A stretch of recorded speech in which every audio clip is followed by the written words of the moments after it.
Good evening and welcome along to Friday Nights Off the Ball. It's Owen here with you until 10 o'clock this evening. So, we have been on a couple of road trips this week. We were up in Donegal on Wednesday.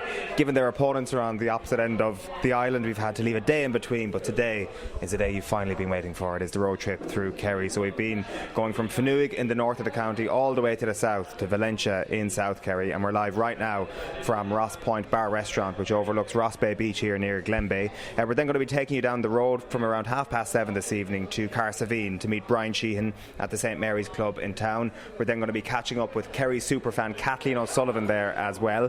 Then we'll go over the road to Waterville to catch up with Joe McGill of Radio Kerry for a chat about Mick O'Dwyer, and also this amazing story that he has about his own great granduncle Jack Murphy, who played for Kerry in the 1920s. Then we're going to head over to Bridge to Valencia to meet up with Ger Lynch, wing back on the Kerry team that won the 3 in a row in the mid-1980s, and then we'll head out to Faneuig before we wrap up tonight for a brilliant rendition of Umpuk Air. So loads coming your way from the Kingdom. Our number is 087 9180 180 if you want to get in touch on WhatsApp. Ross Point here, of course, is Darran O'Sullivan's spot. He's the man who, alongside his father, runs the show. Darran, thank you very much for having us this evening. How are you keeping? Oh, good, yeah. Thanks for calling down to us. This is quite the perch. It's a busy spot here this evening, as people will be able to hear, but we've been put in the royal thrones here in the corner with a beautiful view overlooking Rossbeigh. You don't get tired of this? No, I don't get tired of this, but I think you brought the crowd down today, to be fair. A couple of eavesdropping tables, I think, is the setup here. I think they think we know something more about the game than we're letting on, but sure, we keep telling them that anyway. We've come from very different places in the county today. You've come from Killarney, which on Friday in July is always going to be absolutely hopping, and I've come from the serenity of South Kerry, where you'd barely know there's an All-Ireland happening. What's been your experience of the county over the past few days? Yeah, look, Killarney, obviously middle of July it's going to be hopping, but there's a lot of I suppose Irish tourists around the place as well, and there's a great buzz. I called into the Kerry GA store during the week as well, and they are up the walls. There's a great buzz, and I actually think since the quarter final, I think there's been even bigger buzz coming up to every game. The supporters have really come out in numbers and in their colours. It's something that we don't do too well, to be fair, wear our colours, but definitely the last couple of weeks I'm seeing more and more green and gold around the place. So hopefully now no matter what, to be green and gold the weekend. But no, it's a great buzz. I think people are really looking forward to the game, and there's just so much unknown going into it, and like we're going to be in for a treat no matter how it goes. But look, obviously we'll be looking for a Kerry victory. The comparisons with Donegal are pretty stark. I was saying earlier on that no car in Donegal is safe from being spray painted green and gold. It is absolute chaos up there. Kerry do things in a more relaxed way. I guess it comes from playing in whatever it is, 50, 60 odd All-Irelands. Yeah, look, I think this is their 4th All-Ireland final in total, whereas look, we probably take for granted getting to All-Ireland finals, and we I don't know, maybe we try to play it cooler than we are, but yeah, look, it can be a bit more low-key in certain areas, but I definitely think, do you know what, just because the championship is so good, I think it's only going to start ramping things up a bit more. There's good colour going up around the place. We're probably not as excited as they are in Donegal, but look, hopefully come Sunday evening we'll be a lot more excited than they are. Yeah. The scramble for tickets last week was all anybody could talk about, particularly in Cork. It doesn't seem to be at that level this week, but what's your experience been like as somebody who no doubt gets stopped constantly in the street? Tickets. Yeah, there must be a rumour going around that I print tickets, because I have been asked quite a good bit this week. No, I actually think there's a good rush on for that down here as well. I think people are kind of worried. Look, late on in the week they tend to show up anyway, but people are probably panicking that they won't get tickets. So no, look, there seems to be good demand for them at the moment. I'm getting stopped most days, asked about them and where to get them, and do I know anyone, and do I have any spares. But no, look, most of the time the people that need to be looked after get looked after normally, so hopefully that'll be the case as well this weekend. What is Glenbeigh like as a place to prepare for an All-Ireland final? Like, I got the sense down around South Kerry today that Bryan Sheehan, for example, had a great situation where he could go out and kick a few balls the day before an All-Ireland, 2 days before an All-Ireland if he wanted to. It's just a perfect balance. Killarney maybe is the other end of the spectrum where it's just mental, same with Tralee. What's this spot like? You get away with a lot down here, to be fair. Like, you could walk away down the sand dunes there and nobody would find you. I suppose my first couple of All-Irelands, first 1 or 2 were I was at home, and the rest of them I was living and working in Killarney. But like, I'd always shoot out here like that. You can get away with it. You're not going to get bothered by your own. they're used to seeing you. They're not going to ask you silly questions. They're going to leave you alone. They'll probably ask you how you're feeling yourself, and that'll be about it. But like that, similar to Brian, you'll be able to find yourself. There's a lovely pitch actually down on the beach as well, so you could go down there with a ball, just be messing around with it, go for a walk on the beach. You're left alone, whereas in the town, I suppose, you'd have a lot of people that are on holidays and they're down for the weekend and they want to know every little bit of information. So we're lucky enough in the country that you can get away with a bit more. Yeah. When it comes to what's going to be happening here over the course of the weekend, is it just going to be a complete clear out? I mean, people will be able to hear the buzz in the pub this evening. I know there's a big gig on in Glenbeigh tonight as people are ratcheting up for the big weekend. Ghost town come the weekend, I presume? No, we'd like in the summer, I suppose we've a good contingent of Cork people who will no doubt be out in green and gold this weekend. They're not very happy this week, no, to be fair.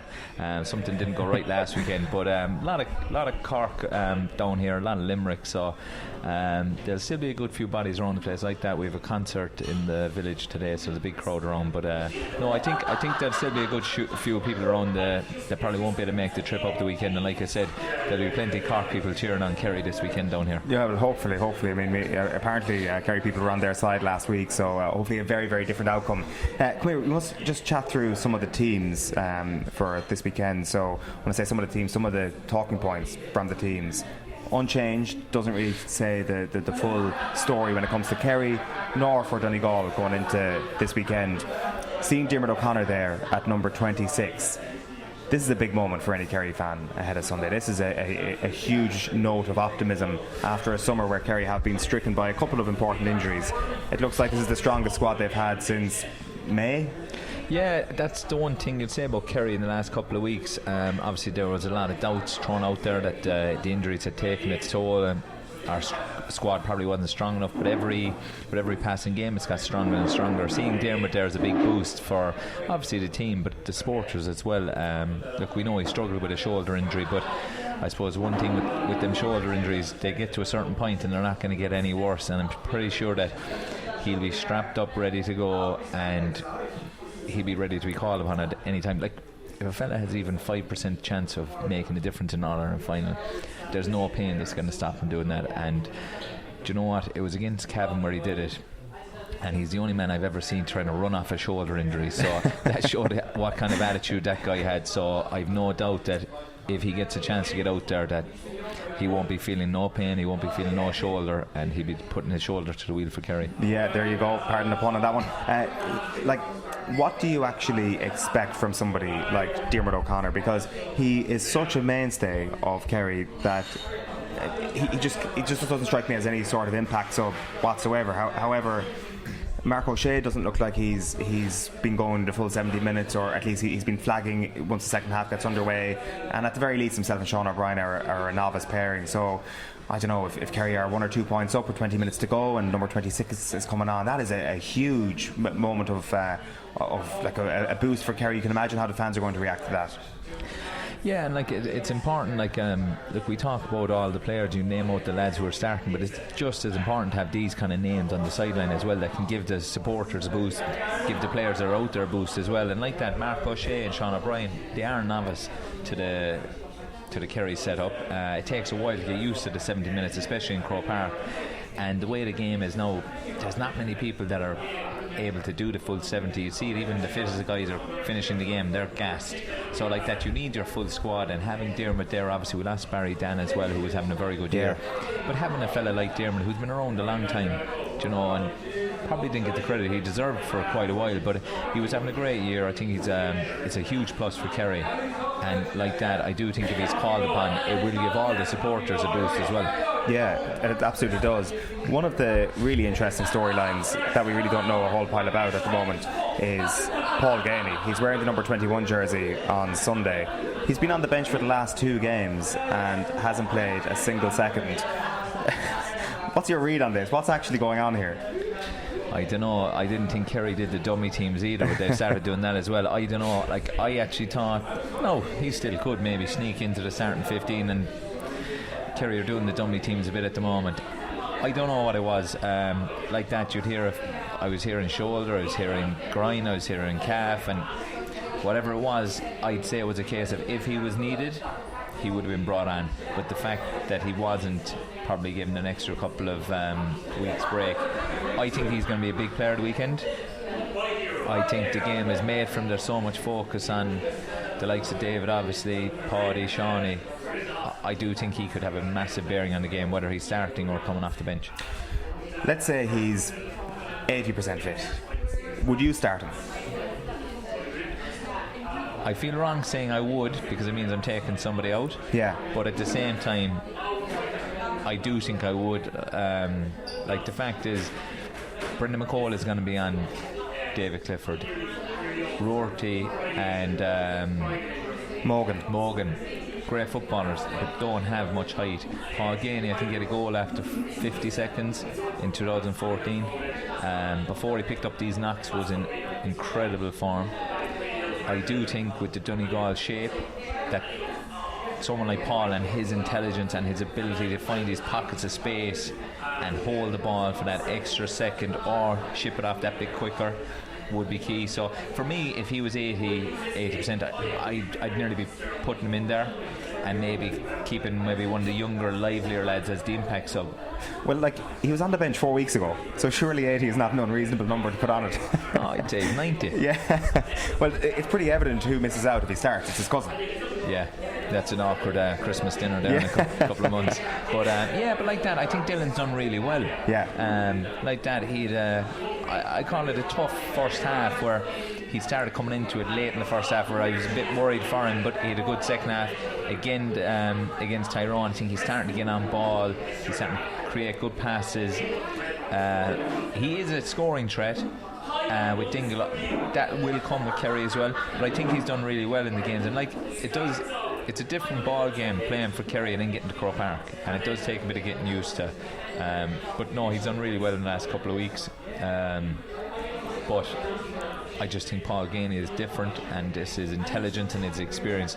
Like I said, whether it's starting or coming off the bench is going to be key. What's your general feeling around the main narrative of this build-up being, if you stop David Clifford, you will stop Kerry?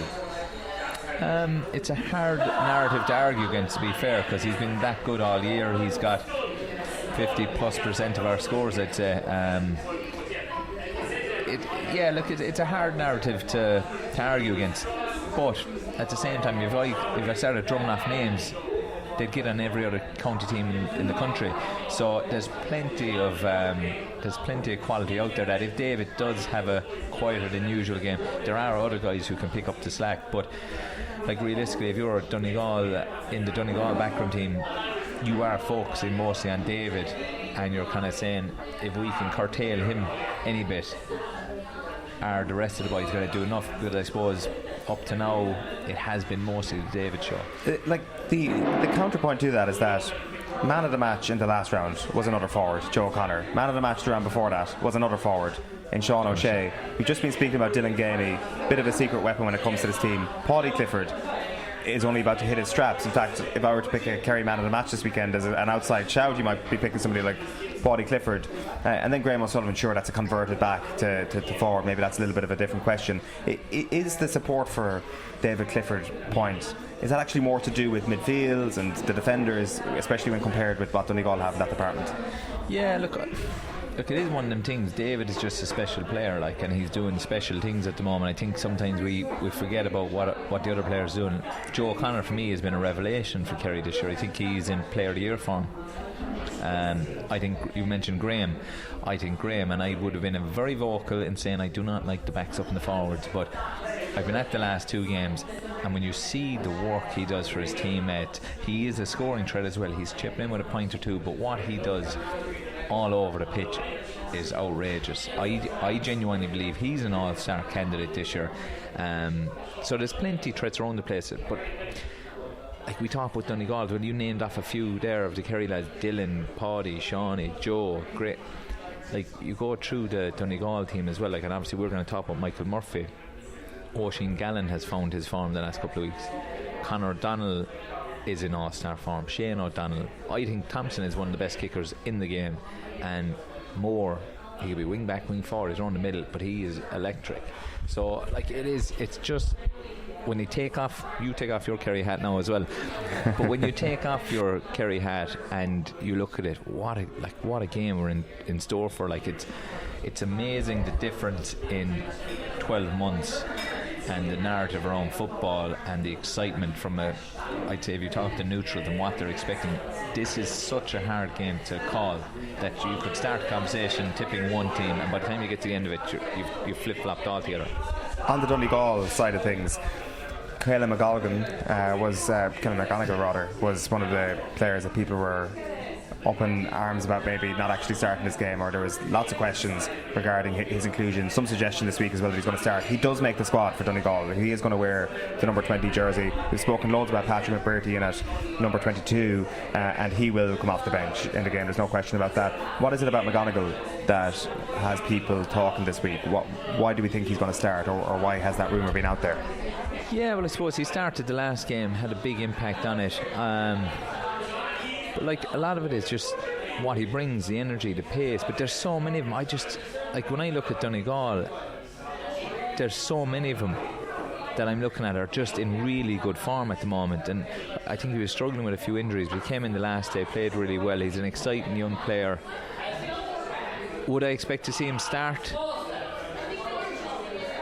I don't know. I don't really know what I'm expecting either from Jack or Jim McGuinness now, but there will be something. From a Kerry point of view, I'm looking at Donegal and I'm saying Jim McGuinness is going to bring something. He's going to bring something. What is it? He likes to have his shape at the back. Is he going to avert from that? Is he going to go with a couple of high balls into Michael Murphy? Is he going to try and move Michael Murphy out of the way and leave space for some of these lively young forwards that he has around place? I don't know, but there's definitely something coming. What do Kerry not want to happen with regards to that question that you just asked there? Do you know what? That's a hard question, because 10-point leads don't mean anything now, and you're kind of looking. I was looking at Donegal going, would they try and do to Kerry what they did to Mayo all them years ago? And they're up by 7 or 8 points very early, but it's not a whole pile anymore. I do think they're going to. I think we'd struggle under a high ball with Michael Murphy, with the way he plays again, the way he can box out his marker, his strength and his finishing. The only thing I would say for that is if it's a high ball in too far, we have one of the most safe goalies in the country in Shane Ryan, who would be able to come out and take man, ball and the whole lot. From a Michael Murphy point of view, I think it's going to be Jason Foley on him. Jason hasn't had many markers to mark. They look for the high ball, but out in front, I think Jason will give Michael Murphy a very tough time of it. He's so quick, he's got this long reach, which might be a bother. And I think if Michael Murphy goes out the field, I'd be giving Jason every ball I could get him and saying, you go, you cut loose. But what about on Patton's kick out? Murphy comes out, middle of the park, he's going to be looking for the knockdown. Jason Foley's pulled out of position. You don't have your last ditch defender there at number 3. Yeah, like it'll be one of them ones now where, like, you see it there with a lot of kickouts. Graham Sullivan actually did quite a few that once the ball left the goalie's kick foot, he would have sprinted back towards midfield, and a lot of it will be you're actually bypassing your midfield and going straight into your defence. A lot of it will be you kind of know the kick out when it's on its way, what's happening. So it is a case of there's going to be no break here. You bypass your midfield and you're getting back into defence as quick as possible. You're actually taking a leaf out of Donegal's book, who are brilliant at that. So a lot of it is, it's really being just tuned in and being aware, and a lot of it is you have to get back and get into shape. Donegal, the kickouts are a tough one. I think Patton, probably the game in Killarney this year, and not all of them came off in that game. But I remember coming away going, Jesus, he was inches away from a few absolute dingers of kickouts. Like, and he probably, it's hard to say he's the biggest boot, but he definitely is one of them. And the trajectory he gets in his kickouts, they're like rifles. One of the big factors this year has been Kerry rebounding from what happened in Tullamore and the path to the final. If they are to win on Sunday, it'll have been 4 Ulster teams on the bounce, while also being at the low ebb of losing to Meath in that game in Tullamore that I mentioned. Granted, your perspective is probably skewed a little bit by the fact that you played and were involved in a lot of these All-Irelands, but if you try to remove yourself from that, where would this rank in terms of the sweetest Kerry All-Irelands of the century? I think it would be the sweetest. I genuinely do, and I'd have no problem saying that, because all we won was soft ones, so I'm told anyway. But no, it definitely would be. Like, at the end of the day, Kerry always get a raw deal. Oh, Munster's too easy, or get an easy ride, and you wouldn't survive in Ulster. like they've played Cavan, they've played the All-Ireland champions in Armagh, they've played our supposed bogey team Tyrone, and now we're playing Donegal, who have been electric for the last 2 years. So plus this team were criticised not only by everybody outside of Kerry but inside of Kerry as well. They've really had to close shop, get in together, really come together and show people what they're made of. So I genuinely do think this will be one of the sweetest. It'd definitely be Jack's sweetest All-Ireland. What's going to happen? I've been saying I'm tipping Kerry by 3 or 4. Now, if we stay talking for another half an hour, I'd probably flip-flop a small bit. I genuinely believe it could go either way, but I just think Kerry, what they've shown over the last couple of weeks, they've shown, look, I always expect Kerry to bring the football and bring the bit of style and the foot passing and the kicking and the scoring. I expect that, but I think what they've showed in attitude and their ability to just be that bit hungrier than the opposition has reinforced my belief in it. And do you know what I've seen from the supporters as well? I came out after the Armagh game and I got a buzz off seeing the supporters there waiting and the excitement. I remember I saw 4 older ladies. They were head to toe in Kerry gear and they were giddy. They waiting for the lads to come out, and do you know what? It gave me a buzz. It gave me that kind of feeling in my stomach. So I think there's a great connection at the moment. I think that's going to drive Kerry over the line. Very good, Darran. As I said, we are going to be bringing the show down to South Kerry over the course of the next 2.5 hours. Any advice for continuing to bring a Kerry away from Mid-Kerry, away from Ross Point here and down there? Put on the sunscreen because it's very warm down in South Kerry these days. We will be catching up with your former teammate Brian Sheehan. We'll be heading over to Valencia. We'll be going to Waterville and we'll be playing you that brilliant piece of music from Fanug as well before we wrap up this evening. Just a reminder as well that this Friday night there is League of Ireland Premier Division commentary to be had across Off the Ball. We have Cork versus Sligo on OTB Sports Radio this evening. It's on the Goal Out app with Stephen Doyle from 20 to 8. Darran O'Sullivan, thank you very much. It's obviously hopping in here tonight. Might have to do a bit of work now. There you go. We'll see you behind the bar there in a few. Darran O'Sullivan, thank you. We'll take a quick break and then we're off to Cahersiveen and we'll be meeting Brian Sheehan.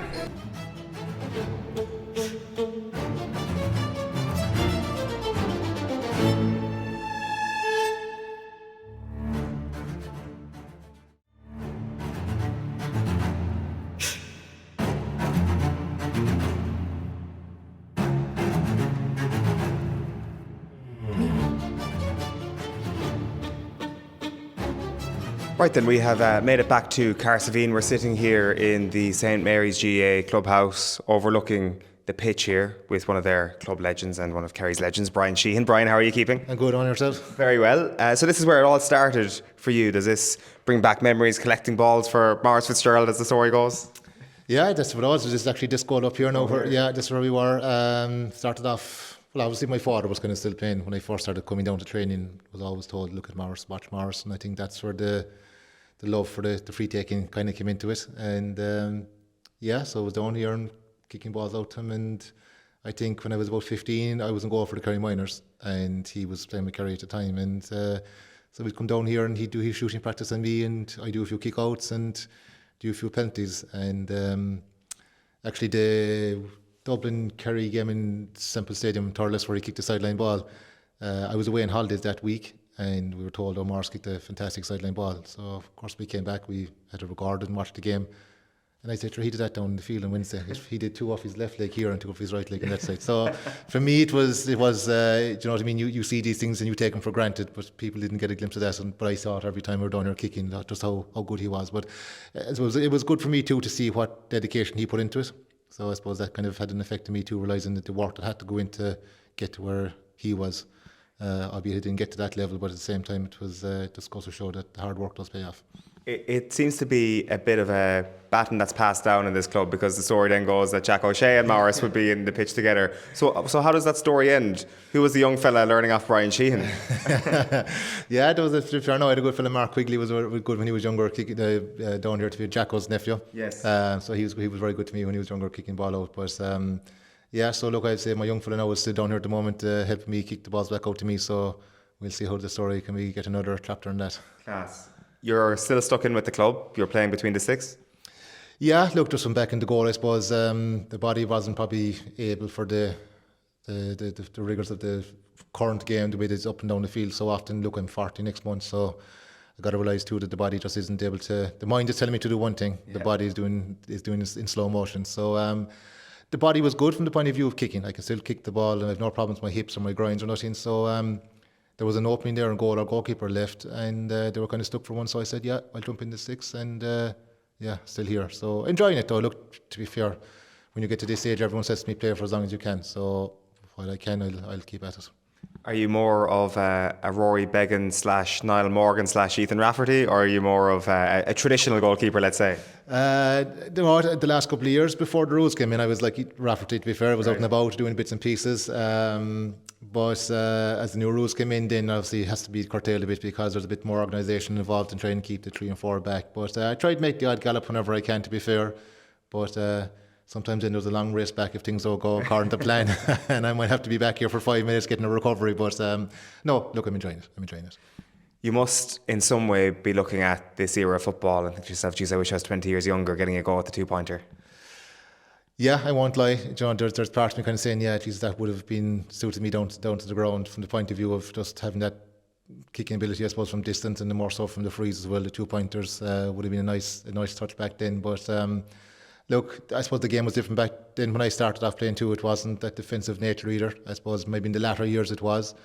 But to be fair, when I first started off, it was 15 and 15. You stayed in your positions, and so it was enjoyable back then just as much. But to be fair, look, I suppose the 2-pointers, it'd be nice to have a cut off. But look, again, it's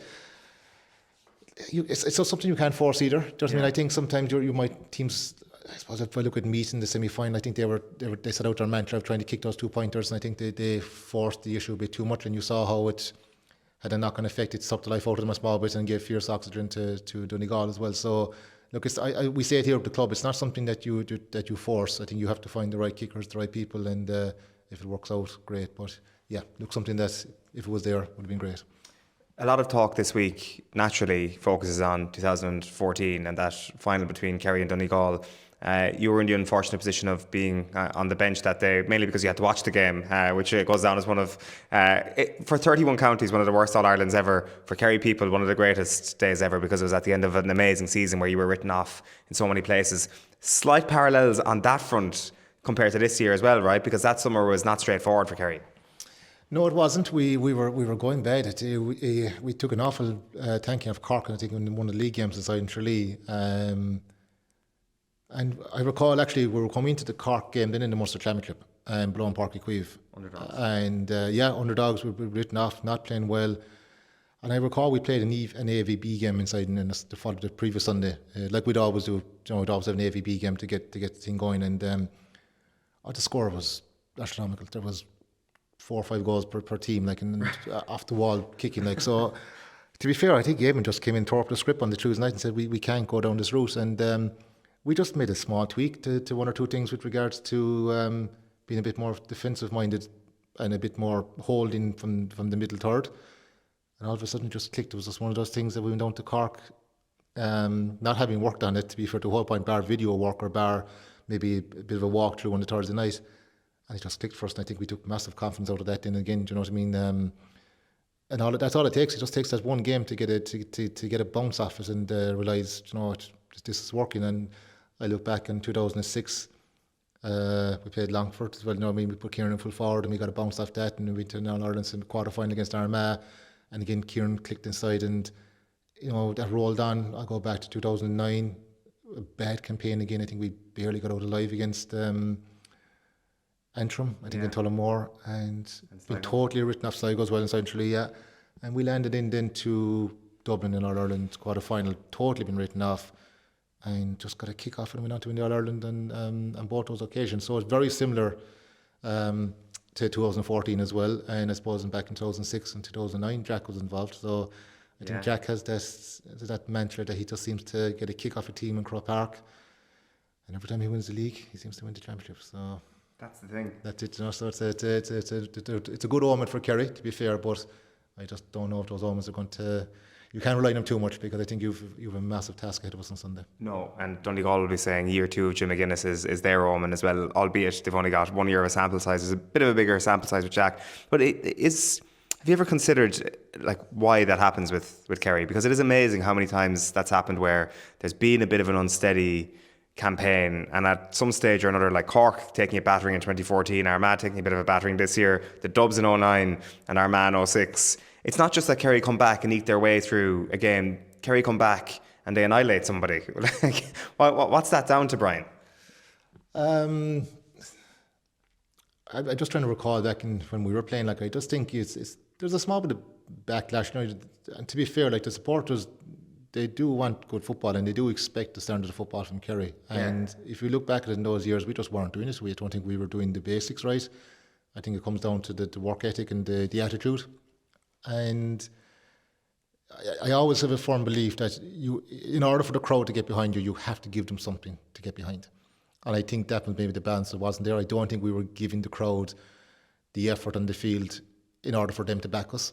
And I think then, look, to be fair, I suppose back in those days, and even so much so now, Kerry supporters do kind of wait for Croke Park as well.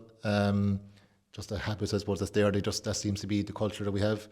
And you're just crying out for that bit of support. And all of a sudden, when the two kind of click together, the players give something like that in the field, all of a sudden the crowd then do back get in behind them. You know, so I think there's a bit of give and take. And I just think maybe the criticism that goes up with it then as well. Do you know what I mean? And I suppose rightly so at times, if you're not performing to your capability as a team, you do have to be questioned. And I think maybe then there's, you know, I just think when you get to Croke Park, it's just a different kettle of fish, just a different life to the game. I don't know how to describe it. It's just like it's just like you go to Croke Park as business. You know? Would you feel different now stepping onto Croke Park compared to a qualifier or a Munster final even in Fitzgerald Stadium? Yeah, definitely. I just think you know when you go to Croke Park, you're in the business end of the season. And I genuinely think that you just know when you go there, right, this means business. We've got to perform here. It's knockout. There's no more. Like, I just always think, you know, especially the new format, you've won or two games, you can afford to lose a game. That's always in the back of your mind. Yes. You know, even when the qualifiers were there, when we were, you know, in the mid-noughties or 2010 onwards kind of thing, it was, well, okay, you could lose one game, you might lose the Cork in an All-Ireland semi-final or a Munster semi-final or final, you got another opportunity, whereas Croke Park is different. Once you go to Croke Park, it's knockout. And I think that's where, as I call it, the gun is to your head, backs to the wall, you have to perform. And I think that's why Kerry teams do show the best when they get to Croke Park, because it just lends this environment of football and you have to perform. Yeah, it seems to be so far so good for this Kerry team this year in Croke Park as well. Just to go back to 2014, your memories of the build-up to that final, because it goes down as an Eamon Fitzmaurice masterclass, an Aidan O'Mahony targeting job on Michael Murphy. What were the conversations like in the build-up to that game?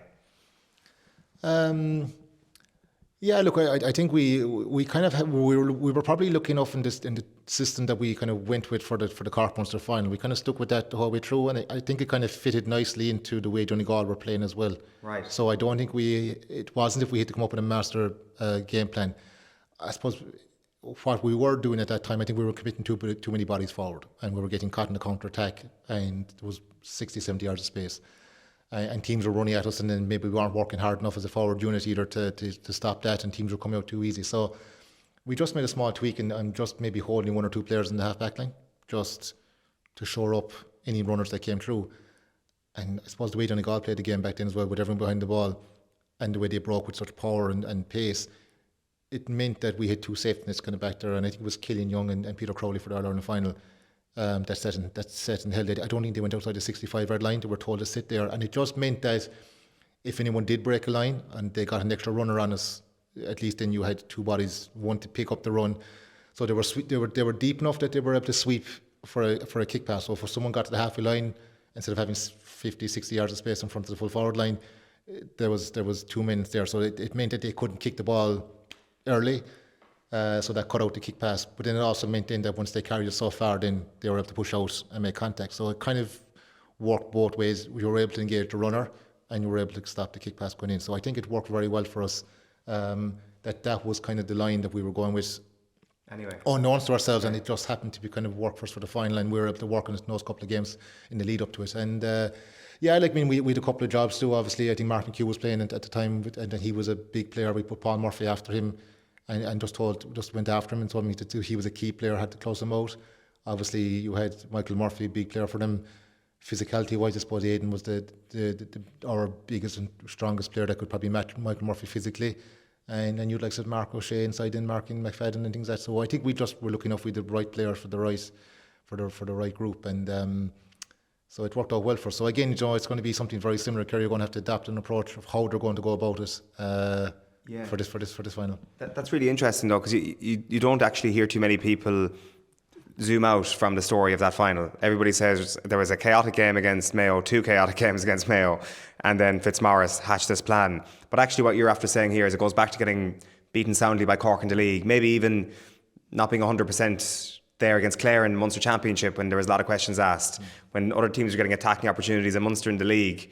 That was actually the work that stood you in good stead for the All-Ireland final. It kind of did. Like, it wasn't every game, but it was just kind of, it mightn't have always been those 2 individuals. It might have been something different, but it was just a case of just someone at least holding the middle third, just a kind of a get out of jail card, that if something did break down, there was, because we were just committing too many bodies, we felt at the time, and I suppose it just worked out well. I think with meeting Donegal and the game plan they had, we might have tweaked it a bit more. I think we might have, allowed a bit more freedom for maybe 1 or 2 players to drop off immediately after Donegal, but at the same time we still wanted to pressurise them and stop them from building very quick and building momentum out of the backs. But again, that came down to the work ethic of the top 6 and the top 8 as well. You went after it knowing, okay, they had extra bodies back there, but you knew you had the safety net of 2 fellas behind. So it was it just worked out well. But again, saying that, there was a lot of tweaking done. This wasn't just something that we just continued on. We still had to tweak it an awful lot from the point of view of Donegal would have so many bodies behind us, then we couldn't afford to be outnumbered, going into a tackle, getting turned over. Maybe one of the boys had to push ever so slightly again, just to be an outlet ball again. So there was a lot of tweaking done from the point of view of that. Even in training, I recall we were doing stuff where, even to shooting drills, where we just fill the top of the D and fill with bodies just to get used to kicking with that many bodies around the place. And we had to work around, even if we did get a ball onto the inside line, how they would be swarmed so quickly that, so there was ways. It wasn't just about the defence side of it. We had to work on the attacking side of it too as well. So there was a lot of work done, to be fairness, by Eamon and Keane and the boys and Dermot at the time to make sure that we got it right. You know what I mean? And I think we were lucky. To be fair, look, I mean, you had like Kieran, you had James O'Donoghue who was on song and Mark that year as well. So I mean, you had the X factor as well. With a couple of those players as well to drag you over the line. Great team. Not a bad man to be bringing off the bench as well in Bryan Sheehan. It was around a couple of minutes left of normal time, I'd say, when he came in, but game still very much in the melting pot. What do you remember in terms of what you contributed over the course of whatever it was, 10 minutes or thereabouts? It might have been longer. I'm speaking from memory here. Yeah, I know. It was about 10 minutes. I tried up and I got injured in the quarterfinal. I tore my hip flexor in the quarterfinal against Galway, and I just thought it was a bit of a tear, but then when I got the scan, I was after tension 2 or 3 places. Right. So I kind of rushed back for the semi-final game against Mayo in Croke Park, and I just wasn't right, to be honest with you. But lucky enough, then I suppose my main concern was to make myself eligible to participate in the final. Do you know what I mean? That was my big goal. I'd hate to miss out in the final through injury. So that was the big thing for me. So I was lucky that the Kerry actually game went to replay with Mayo, because I think that gave me the extra time. Do you know what I mean? No, I still held out on both occasions, but I think I might have only got a couple of minutes in the replay. But again, it gave me those extra 2 weeks to actually get the body right. So at least for maybe 2 weeks coming up to the Ireland final, I was able to do full training, which was massive. But I recall actually before my first contribution coming on was kick you free into the hill. Yes. There was a free there just outside the 45, bang smack in the middle of the goal. But we were very lucky we actually warmed up in the hillside, and before the game I missed 4 kicks from 40 yards, and I pulled them all to the near post. And Colin Cooper was on the sideline that day as well. He was after coming back from a knee injury, and we were just saying, I said, Jesus, still coming after dropping 4 this side. And he goes, yeah, that wind is swirling. He said he's after dropping 1 or 2 as well. He said, so just before, I think they were calling the subs to come off the field, and I said to myself, one more kick, and I said, geez, I'm going to make sure whatever I do, I want to hang this well out to the right and let it come in. And yeah, I hung it out and it came in over the black spot. And I said, right. And we walked off the field, and lo and behold, coming in 10 minutes to go, the one free was thing. So I knew coming in, I had to hang this out on the right hand side, and luckily it went over the black spot again. So just great learning curve, just from having that opportunity to warm up and on that side of the field. So it worked out well. And yeah, look, happy enough. I suppose I got my hands on a good couple of balls. Just I suppose experience. It was fresh legs and experience get me on the ball. And I suppose I've been thrown the place looking for the ball to get on as much as I could. But look, obviously I would love to have played longer, but it had to be realistic too that I was coming off the back of a bad injury that I didn't realise it was as serious as it was. But look, I got to participate, which was the main thing. And add to the scoreboard. This is a topic of conversation that I'm absolutely fascinated in, the wind in Croke Park. I was actually having a conversation with Gooch a few weeks ago, just because I have this theory that the Davin is easier to score into. He says it's nonsense. So you're nodding ahead here. Go take the floor. It is, because I just think no matter where you look, and you look out the window here, and you there's no other field in the country where you have a backdrop of the Canal End. Yeah. Where you have the stand stadium behind it. True. Yeah. And when you're kicking into it, it looks so close. The goal looks like it's only 30-40 yards of a kick. So you could drop it short more easily into the Davin? Way more easier drop it into Devon. There's at least the hill, there's terraces, you go to Killarney, you go to Páirc Uí Chaoimh, you go to the Turles, you go anywhere there's a terrace behind most goals, and it's the same kind of a backdrop. Yeah. But in Croke Park, the Canal End is a full-size stadium, circled around, enclosed, and the goal just looks so close. Right. And I'm fully convinced that it does. Like I have always said it, like even from kicking frees, you think that this is just a bit of a stroke. Now, to be fair, I'd always kind of put the same into 30-yard free, or to 40-yard free, just adjust the angles and stuff. But the amount of people that would tend to drop the ball short, and I fully believe it's down to the backdrop more than anything else. But with the wind in Croke Park, it does swirl. Yeah. It comes in by the hill, and it literally does swirl around the stadium. Do you know what I mean? I again, lucky enough to come in. I came in 2004, and Darran O'Sullivan was playing with Kerry at the time, and he always told me again, always kick to the back post in Croke Park, regardless if the wind is swirling, the wind will always come in. And again, I suppose that played in my mind again in 2014 beforehand. That I always said, geez, Darran O'Sullivan told me that as well. So again, it's just experience that I was able to get that experience from back in 2004 with Darran O'Sullivan when he was there. So it does, and it's just one of those things. I think I even say something so small. You play with brand new balls in Croke Park. They're brand new, they're not worn. It's the first time out of the packaging. You wouldn't see KY written on them. No, definitely not, you see. So they do fly differently. There's a way more movement in the ball that's brand new than there is when the ball that's being did. It's whatever it is. I think Tyrone 2008 when we played them there in the final, I think there was a thing that they played with new footballs for the 2 weeks prior to training. And did he not do that? No, we hadn't the finances in the county board to do that. But that's what we were told. You know what I mean? That's what's happening. But it does. It does. Like, do you know what I mean? So again, look, experience. I suppose I put it down to. You learn this as you go along, and you miss a free, and you wonder why that is. And Jesus, that ball curled away more than it usually would, or maybe I'm not factoring the wind. You know what I mean? So look, it's learning. It's learnings, and even back in 2014, I was still learning. Yeah, that's so interesting. Forgive me if you've been asked about this before, but just it occurs to me, like, did you ever try to bring in help from outsiders in terms of rugby or golf, even when it comes to kicking and swing and the visual aspect of being a free kick taker? Because what you're saying there is essentially visualization and how your brain is more cramped because the Canal End, the goal has this illusion compared to the hill. Did you ever try and explore that with professionals outside of Gaelic games? No, I never tried to explore it with anyone, to be fair. But the one thing I did was actually reading Ron O'Gara's book. Right. He did bring in visualization, and it was something I kind of brought in relation to the flight of the kick. So he had it from the point of view, he would put a hula hoop or a circle in between the two posts. So he would visualize that's where he wanted the entry of the ball. So that was his visualization. I had mine slightly different from the point of view of I would visualize how I visualized the flight of the ball. Okay. So how far outside the post I wanted to keep it, how low I wanted to keep it. So obviously if it's windy, the higher I kick it, the more the wind's going to factor it, the more I have to keep it outside the post. If I wanted to keep it a bit lower, the wind doesn't affect it that much to keep it lower. So again, all depends on that kind of stuff. But I brought that visualization into it, definitely, of the flight of the ball, of where I wanted to set it off. So again, small things, I'd pick something in the backdrop.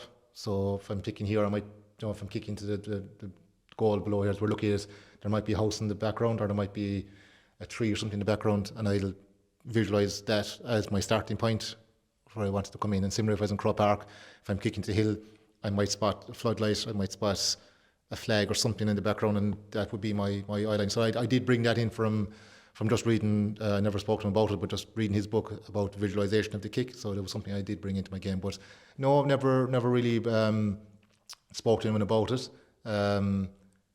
I genuinely just think it was down to lessons learning. You know, missed the free in 45 in All Ireland, final 2008, big learning curve. And I just think it's you know, when you start off young, you're kind of saying to myself, I was always wondering what it was, and maybe it's anxiety. Oh, please don't get a free. I don't want to kick this free. And all of a sudden, you kind of let it be in good side or something, you know. But then as I got on my years, don't give us a free quick, win us a free, I'll kick it. So again, I put that down to just experience. So obviously you can say it's pressure, but I think you learn from it as you go along, and you learn from missing frees, and why did you miss it, and was it the crowd, was it the occasion, and that kind of stuff. Do you know what I mean? So I genuinely think the more I went at it, the more kicking, more practice I did, the more comfortable I became in that environment. What was the worst scenario of, oh God, I don't want a free? I suppose in my younger days, you know, when you're first playing, even might be small things like, you know, playing a county championship with South Kerry, you know what I mean? I was probably 18, 19, and you're kind of saying, no, you know, let it be on Ronan Hussey's side, the left leg, he might kick it, you know what I mean? Something like that. A couple of my early games, I suppose, with Kerry, I know we were probably playing Mayo above in Castlebar like that, I think, and the wind was actually coming off my left shoulder, which would have suited left-legged kicker. Do you know what I mean? I was going to say, no, this is a hard kick now, don't get a free here, and you know, things like that. Do you know what I mean? So there would be kind of instances like that, especially in my younger days. I'm going back, you know, when I started 2004, maybe 2005 and 6, but by kind of 7 and 8 onwards, you start building, and you know, definitely by 2008 and 9, I was looking for the frees. Do you know what I mean? So it was probably just my younger days, lack of experience. Did you see young Darren McCarthy pinging his frees over there the last day for a tip? Like it's serious balls for a young fella, a 19-year-old, to be doing that. So as you say, like it's like I'd say all the top players coming up through the ranks kind of feel that, and I'd say he probably felt that in his first couple of frees last week as well. And then he nailed the first two, and all of a sudden you're flying. It does, and it does make a difference. Obviously, we'd always say the first free, I'd love the first free in a 13-yard line or 20-yard line, something nice and steady and handy, just tap it over rather than starting one out the sideline or out far. And it does play in your head then, do you know what I mean? But again, as you got older, you were able to park it. Okay, I missed it, that's fine, we'll get the next one, you know. And you could determine why did I miss it. I didn't connect properly, or I didn't let it far enough out to the outside post, or you know, you just learn. I might have slipped, do you know what I mean? It could be just something like that. Like, but yeah, no, massive kudos to Darren. Like, I mean, at 19 years of age, even to step up and to tell, you know, no, I'm taking a penalty. I just love to hear that, you know. And you know, I don't know the man at all, but he just seems to have that bit of arrogance about him in a good way. Yes. Do you know what I mean? That he kind of, you know, he was doing. But again, look, he started off the game, got a couple of frees under his belt, and it does, and you build confidence from that. And sometimes, you know, you feel bulletproof, and maybe that's what it was. You know, if he'd missed one or two frees, he mightn't have had the confidence to go at the penalty. So you do build confidence from as the game progresses, and all of a sudden he's after scoring 3, 4, 5, 6, 7 frees, and all of a sudden you can say, well, today's my day, I'm on song, give it to me, you know. So fair play to him, you know. But again, at 19 years of age and All Ireland final, that's a massive achievement, and fair play to him. It's serious going. Just a couple of other ones, Brian. We're looking out here, as I say, over the pitch here in Cahersiveen. Friday evening is brightening up nicely before the All Ireland. What would you have been doing on the Friday evening of an All Ireland at this stage? I'd probably spend an hour kicking down here. Would you actually, the 2 days beforehand? Yeah, definitely. I'd always make it my point to go 2, if not 3 times a week. Right. Of the game. And again, I suppose I'm lucky from that point of view that I never had problems with my grind, never had problems with my hips, no problems with glutes or hamstrings or anything like that, from a point of view of kicking. So I could easily spend an hour I could do it on a Saturday evening. If we were playing a Munster final on Sunday in Killarney, I'd come down on a Saturday evening, I could spend an hour kicking, and it wouldn't take anything out of me. I would just, you know, and it mightn't always be the hour, but definitely the week of the game, I'd always spend definitely 2 nights, because I have it kind of, you know, you have a kick maybe on a Tuesday or a Wednesday night or Thursday night before a game. So I might do a small bit above there as well, but I always come down on my own. Yeah. Where there's no distractions, there's no one kicking the ball out to me. Just get a bag of balls, 10, 15 balls, and there's no one talking to me, no distracting me, and I just come in and do my own business. And yeah, the big thing for me was not so much, it was just getting my technique, if I'm hitting the ball right, that's the big one. And if I missed 1 or 2, it was just a matter of readjusting my alignment, or as I said, the individualisation came into it. I need to aim more out the far side of the post, and let's pick a spot further out and see will it come in that way. And you know, sometimes the ball would curl an awful lot, other times it mightn't curl as much, and you just happen to see where your kicking is at, and from there then you adjusted your radar. But I came down here and I could spend, if it was going bad, I could spend an hour until I got it right, and if it was going well, I could spend, you know, maybe half an hour, 40 minutes. Right. So I always did here, and I always would do both sides of the field. So I'd start off on the 13-yard line, but maybe front of the goal, maybe go out to the right for the right like a kicker and work my way across the 13 onto this side, and then back out there and go out. And I might only finish maybe with 3 or 4 45s. I never would practice them out there. It was always these ones inside here that you had to get. People are listening to this at the evening time, no doubt, but we're recording this at lunchtime here in Cahersiveen. So 48 hours from now, the Kerry players will take their first walk out into the pitch in Croke Park. What's your first thing that you do when you walk out in the tracksuit? I presume it's to check the wind and get a sense of things. With no football, what's the method? Yeah, it probably is. That's my first thing as a free taker and as a kicker is probably just to see what the wind is, see what way it's blowing, and have a look at it. But no, again, it's for me, it's just taking the surroundings. Yeah. Just how lucky. That's one thing I was always saying. I checked. It's funny because my father said to me, I played the Kerry Primaries when we were 12 years at primary school games, and we played Cork in the Munster in the third Munster final at half time the Munster final in Killarney. And I came out onto the field and my father was watching me, kind of, what's this fella going to do at 12 years of age? And I just did a 360 and looked the whole way around and grabbed the ball, and he just said, geez, he just took the whole thing in. And I loved it. I absolutely loved it. I said, oh my God, this is an opportunity to perform. And I always felt the same about Croke Park. I said, where else would you rather be on above in Croke Park? And I am so envious that that's the one thing that I think I've missed more than anything else in retirement is playing in front of Pax Fitzgerald Stadium in Croke Park. You'll never again get that buzz of 80,000 people. Yeah. So that's what I loved about it. I'd soak it in. I'd soaked it all in. Even the build up to the All-Ireland, a lot of people would hide away.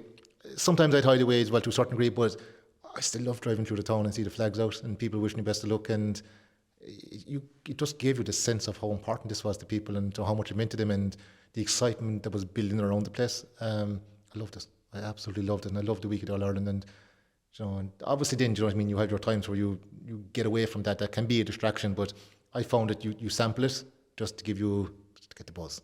Yeah. And then you park it and you go away and you got your own hiding and you look after yourself and you get your own mindset right and things like that, you know what I mean? But yeah, get to Croke Park then and just look around and take it all in and say, where else would I rather be? There's obviously a future for you once you finish playing in goals on the sideline or in some coaching capacity. Anybody who's been listening to this will say that there's a fella in there who thinks very deeply about his art as a free taker, and I'm sure it expands into other areas of the field. You might get a buzz of 80,000 people through that avenue as well, Brian, no? I don't know. Look, I was lucky enough to be in with Tomas with the under 20s for 2 years, to be fair. And I did get the buzz of that as well, to be fair, as in the buzz for the training and for coaching. I'd never been involved in any other team to that capacity, so it was something again that I loved. Again, probably relies in firsthand about how much time actually goes into it from the player's perspective, yes, but then obviously the management side of it, of the amount of phone calls we do, the amount of videos work you do, planning this, planning that, planning training. This fella's missing, we're missing these fellas for schools, and it's not just turn up and walk in the dressing room door at half an hour before training and what are we doing tonight, lads? Now to be fair to Moss and would be doing most of that work, but then there's the video side of it, following teams and looking up players, and there was a lot more to it than probably what I realised it was. That goes on behind the scenes, not just to show up on the day or just the one person does it. But no, it did give me an appetite for it.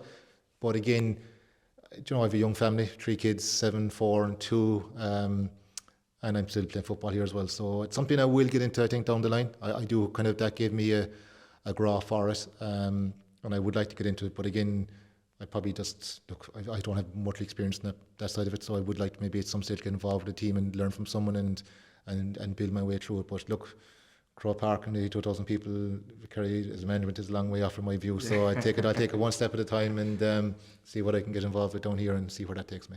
Just before we get your prediction for Sunday, talk us through how St Mary's is getting on at the moment, like for people who aren't overly au fait. Like St Mary's is the big club of South Kerry. It's the town of Cahersiveen.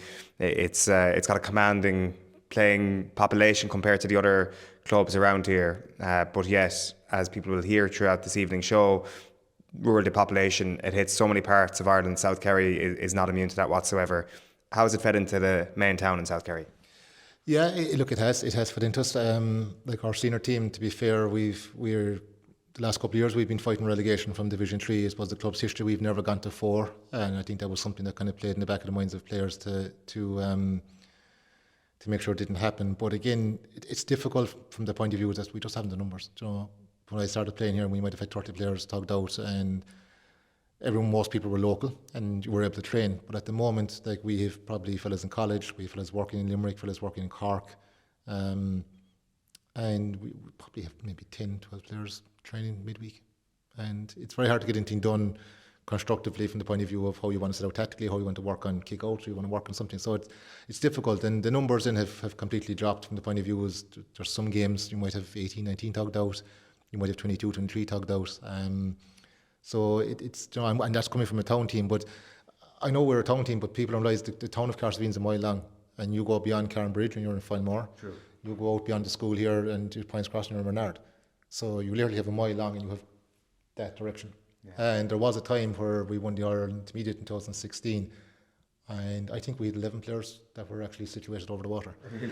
As we look across here now over the River Forte, like that's classified as over the water. So most of our players actually came from over there as opposed to the town. So every club, and you know, I suppose we're affiliate, but probably not as much as probably the other, like Valentia, we're affiliate, Drummond are affiliate. But at the same time, we are kind of cut off both sides. But look, there is work being done. The underage numbers are good. I suppose the big thing down here is we need to get, people do want to come home, and I find a lot of my friends or people my age are trying to move home, but the biggest problem we're having at the moment is just that people can't get houses here. Housing crisis it's not just Dublin. Yes. I think obviously the demand is a problem down here. I think the problem down here is the planning. We just can't get planning for people that want to move back down here and build. People that are trying to build on their own land are even getting refused. And then obviously there's no new houses building for people to move down and buy houses. So it is a problem. It's a government problem that needs to be addressed, not just for Cahersiveen, but I think for rural Ireland in general. I think no matter where you look across the board in all of rural Ireland, I guarantee you all those clubs, especially on the western coastline, I guarantee you they're all suffering the same as we are. Yeah, it's amazing how many of the same conversations I've had from Donegal to Kerry as well. There's a shared experience. Who's going to win on Sunday, and how's it going to happen? It's going to be a draw. I think it's going to be a draw. Really? I think there's going to be very, very little between the teams. After 90 minutes? Yeah. I think it's going to be, well, definitely draw after 70 minutes. Extra time could be tough. Look, I think it's the next time for me is just going to come down to mistakes. I think it's going to come down to tired legs, fresh legs. But I find it's a really intriguing game because you have Donegal who are so well drilled, and they know their game plan down to a T of where every fella needs to be and what every fella needs to do. But it's the power of their running game. Can Kerry live with Donegal's running game? And the spread of Donegal's scores. They're not relying on Michael Murphy. They're not relying like you know, on the year before maybe Colin McFadden to kick scores. They have an array of scores coming everywhere. McBurty comes off the bench, the last he kicks 3 points. You know, Michael Lanyon is kicking points for fun from the middle of the field. They're getting it from everywhere. So they have a full array. So how are Kerry going to cope with that? And on the other side of it, then you have Kerry who are really coming into form, I suppose, in the last 2 games in Croke Park. I thought, okay, the Armagh game, we had a 15-minute purple patch, but it goes to show when Kerry hit form what they can do. But I thought they managed the game very well against Tyrone. After the first 15 minutes, they were shaky, but they controlled that game throughout. But they kind of play off the cuff. They play traditional football, kicking game, get the ball into. They have good forwards. They play not so much off the cuff, but there is tactics there, but. You know, it's kind of, you know, what you play, what's in front of you at the time. Do you know what I mean? So I think you have 2 massive contrasting styles of footballers, and I just think it's going to be intriguing of how they're going to set up, and especially with the new rules now as well, how they're going to factor into it. Both teams have kickers that can kick 2-pointers, and I find it very hard to make a call on it, and that's why I just think this will come down to a draw, extra time. Anything can happen, but look, I'm going to go for a draw in 70 minutes. There we go. We'll be back in 2 weeks, Brian, so we'll have another chat. We'll see then, but hopefully not. Hopefully Kerry win. Thanks a million, Brian. Appreciate it. Cheers. Cheers.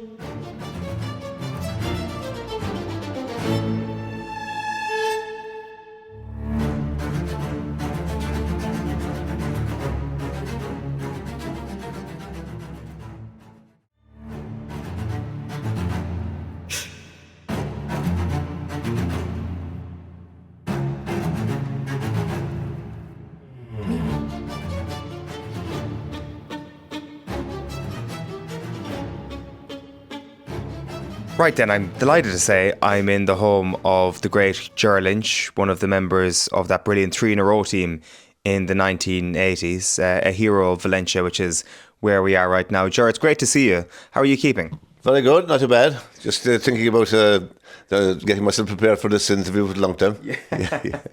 I'm really looking forward to the weekend and heading up today. Yeah. We were catching you just before you leave the road. You're like Kathleen O'Sullivan inside in town. We have to be here early before you leave. Yeah, we're the most southern point, so we have to go first. You know, this is a bit like West Cork or I suppose North Donegal. Yes. Yeah. Would you always set out on a Friday, or is it kind of special travel plans because given it's in All Ireland? It's special because the trains are packed. Can't get on a train tomorrow or Sunday. Mm-hmm. But anyway, I'll enjoy the weekend anyway. Yeah, for sure. Am I right in saying you have some connection to Donegal? I have. My brother Sean was living up there, but so I'm not too. It would be worse if we were playing Dublin or some other county, you know. Yeah. Donegal, I'm kind of easygoing, but Donegal. He was working the customs up in Muff or in Muff Derry, you know. Yeah. And so there was no football team. There was no GA team in Muff. So himself and another fellow, Michael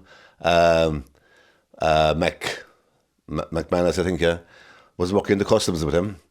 So they started the Muff team, and a couple of years ago, the football field was open for the first time, and they've called a stand after him. He passed away back in 2008, you know, but they got stuck in and they got the locals interested, and now they're going well. That team Muff got to the junior final last year. They didn't succeed, but they got to they were the first junior club out of Ulster, and they lost to a crowd from Galway, you know. But you have to learn the hard way, you know. Yeah. But so they did a lot of work up there. I mean, setting a club, which was amazing, really. So it's worked very well.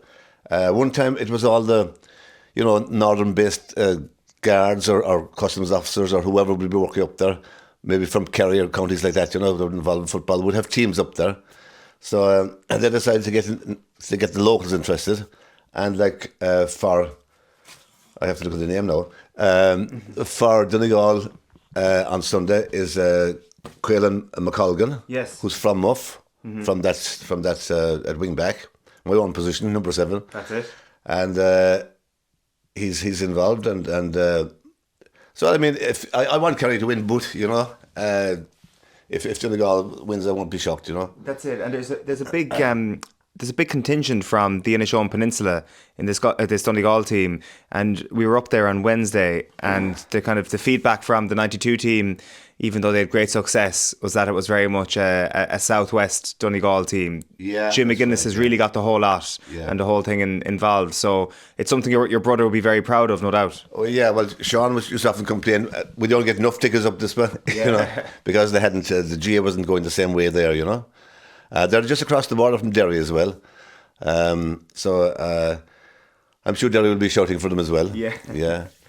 It's amazing the connections that we have between Kerry and Donegal. Like, I was chatting to Bernard Casey, a good Portmagee man there yesterday, and he was making the brilliant connection between fishing in Portmagee and fishing in Killybegs, and right, the Gaeltacht, obviously, and then obviously the islands. That's one of my favourite competitions in Ireland is the islands competition, and Donegal have a fair few competitors in that as well. Yeah, our counties are very alike. We're rural, and of course Donegal people complain that they're getting nothing from Dublin, and we complain the same way. I'm sure jobs and roads, etc. But they were a bit luckier because they were the roads on the border were kind of sponsored by England, I think, for years. So they had more cash there, But we have Cork instead of England down here. We have, yeah. We have, yeah. That's true. And Clare, don't forget them, yeah. Can you talk us through your life here in Valencia? I think as people who aren't overly au fait with Valencia, we often get the stories of Gaelic games on this island through the accounts of one man, which is Mick O'Connell. And I don't think we've got the Ger Lynch story enough. So what was your lived experience of growing up here in an area that's remote even for Kerry? It was, well, once you had enough players here, Valencia was always going well. Back in even Mick O'Connell and a few more of the team at the time in 1963, the Valencia was going very well in South Kerry Championships or county championship one time, and but the radio station and the contact with America, by cable there's a base here in Valencia, also in Waterville, but that closed down, and so a lot of them had to leave the island, and our club was closed for about 4 years, closed down. There wasn't enough players, but then they made a comeback, and lost a lot of South Kerry finals for a while in the early 70s, and then we came good in the 80s, but we're scarce again now. But that's the way with most places at the moment, We're launching teams at the moment, yeah, but haven't got the same number, But there was players in Valencia, Ger Lynch, was involved in our time, or maybe just before my time, and for the county, I mean that. We had the great John Paul Curran, Brendan Murphy trained the team in Valencia. I should go through a lot more players now, like Pat Connor and, as regards, Line Brothers, etc. So we had a strong team there back in the 80s, yeah. Yeah. And it's amazing how the club was gone for 4 or 5 years and came back. What changed? Was there a population boom or something? To some degree, maybe there was more young fellas interested in starting. That's how we restarted again. Yeah. But that's you take it for granted, These things happen in places like this, but you start again. But the interest is the very same all the time, Yeah. Yeah. Very good. So today, obviously, I would have driven down through Cahersiveen and driven over that bridge from Port McGee over to Valentia, and that's part of the Mick O'Connell lore, is that was pre-bridge era when he'd famously win All Irelands and then roll home at the end of a long journey back to Dublin. Yeah. Was that your experience as well? Well, no. In 1970, the bridge was open, and I was about 13 or 14 at the time, Right. So previous to that, anybody going to secondary school in Cahersiveen cycled from this part of the island down to Knightstown. Mm-hmm. Cycled, took the bike across in the ferry, girls and fellas, and cycled to Cahersiveen. That's where they had second level education. Mm-hmm. There was always they tell me, like my older sisters and brothers would tell me that if the weather was changing and it was getting a bit rough, there would be a phone call to Cahersiveen from Renard Point, we'll say, to get the pupils out down fast, to get home. And of course they just loved that, But the other pupils from around South Kerry weren't too impressed. Mm-hmm. They could go early. The Islanders could go home early, Yeah. That was one advantage. Yeah. Yeah. When you start to make your breakthrough and actually start to realise there might be an opportunity for you to become a Kerry player, what was that like for you? Were you one of the only kind of leading lights in Valencia, or was there a good cohort of South Kerry lads who were going up to train with you, or what was that period like for you in your footballing life? Well, at the time, Ger Lynch is about 4 years older than me, and he was on the Kerry panel and team. He got a great goal there one time against Dublin. He was on the panel.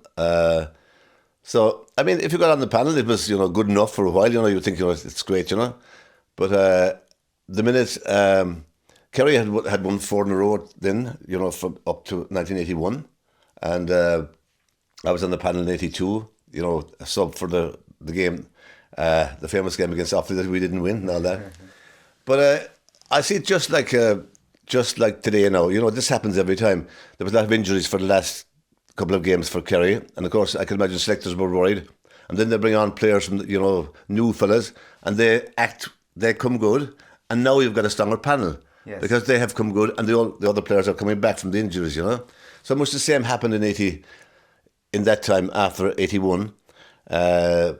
We were brought in because I think Paddy Shea was opening his pub, etc. at that time. So that was one place in the half back line, so I got that for a while. But so I was playing right half back in Paddy's position, Yeah. So we were drawing in the league final against Cork, up in Cork and Páirc Uí Chaoimh, and Paddy was a small bit boy. He came on, he says, "Go up to the other side," and so I automatically assumed I was being put over to the other side, So I went over there, and Dave Barry I was on, you know, I was doing well that day. But Dave Barry got the drawn point, and we went back into the dressing room, and McGill said to me, "Why did you change sides?" I said, "Paddy shake up me." "Oh, forget it." So that's how Paddy got his place back, you know. He was a character, yeah. Who were the other halfbacks when Paddy came back that you were competing with at that time? Competing with? Or who were the other people playing with? Tom Span was centre half back, and Tommy Doyle was on the other. Yeah. So I ended up on the right half back because of Paddy moving me. You know. And then who dropped? The left half back. Half back. And then who dropped to the bench when you came back, or did Tommy or Tom actually retire at that point? Tommy, when you came in, so when Paddy came back to play in the team, so the half back line was yourself, Paddy. I was put on the other side anyway, you know. So I held my place then, you know. Yeah. Paddy went back cornerback for the championship, and Tommy Doyle and Tom Span were the other ones. They both held their position. That's what I mean, you know. If a young player gets a chance, you know, who's in the subs, they don't think, you know, they're going to make it, but everyone can, you know, in Kerry, you know. Yes. Yeah. So 1982 was your first full year really with the panel, and I was a sub in 81, 82, 83. I wasn't so lucky. I was off the panel, but so came back playing club. Mm-hmm. But 84 again, back in the panel and on the team then, you know. So things started to go well then for a couple of years, you know. Were you thinking to yourself after 82, geez, my luck is out here. I'm getting my chance at just the wrong time with this Kerry team? No, you don't say that. You just play, you know. If you get a chance, you do your best, you know. I can see the same with the players now, you know. It's always the same, you know. You give it your best, and that's all you can do, you know. Yeah. So if it's good enough, it's good enough. If it's not, it's not. Yeah. I always think that one of the great achievements of that entire era of Kerry football and Mick O'Dwyer is actually coming back from 82 and to come back with a 3 in a row after that. It's unbelievable. I often say the same with Kilkenny hurlers when Cody came back with a 2 in a row after they'd lost their 5 in a row opportunity as well. Yeah, the players who had won, you know, the players older than us, were as hungry as ever, you know. You know, the Pat Spillane, Mike Sheehy, Ger Power, you know, the others who won 8 medals out, you know, in the end. But they were as hungry as ever, you know. Yeah. So, but it was great because we learned a lot from them by just watching, you know. You know, how they were posed for games, you know, or the way they trained, etc. You know, and in fairness, in those times, because was doing all the training on his own, you know, he had selectors with him. But in those times, you had one man doing it. You know, now there's you know, professionals training teams, which is way different, and you have to give credit to the likes of Mick O'Dwyer. He did the whole thing all the time on his own. You know. Yes. Yeah. What was his fitness regime like for you? Were you well able for it? Were you naturally fit? When I was in the panel first, you nearly die, you know. And I'm sure that must be the way with any player who wasn't trained fully, but things might be different nowadays. But, oh my God, you nearly swear you wouldn't come back. So in that winter, I made up my mind. I was working in Cork, psychiatric nursing in Cork. And I made a pact that I'd train 2 nights and stop 1, 2 nights and stop 1 all the time, you know, for the winter. And that's what I did. Nearly killed myself, but it worked. And the boy would just know when we came back training the following year. He just looked at me, you know. He knew I'd been training, you know, and that to the boy was a big thing. Really? Yeah. Doing your own work, like going out doing your homework. Well, you're interested enough, you come back fit, you know. Yeah. I mean, there was no need to talk to or vice versa, you know. He knew when a person had done it, you know, had done enough, you know, was fit enough, and that obviously they were totally interested, you know. Brilliant. Yeah. You say 2 nights on, 1 night off. What were you doing on the 2 nights? Was this completely on your own? You know, rounds of the field and sprints and all those things. I mean, that's the basics. There was no weightlifting or anything, you know, in those times. But you could do whatever you wanted. But it's a bit like Micheál Hertig was training players up in Dublin. He had his own version of training. And they've come back, you know, to Kerry, you know, Mike Span, Jack O'Shea, etc. They would be more built up top, you know, because that's obviously how Micheál Hertig was doing it, you know. I think he did his own thing.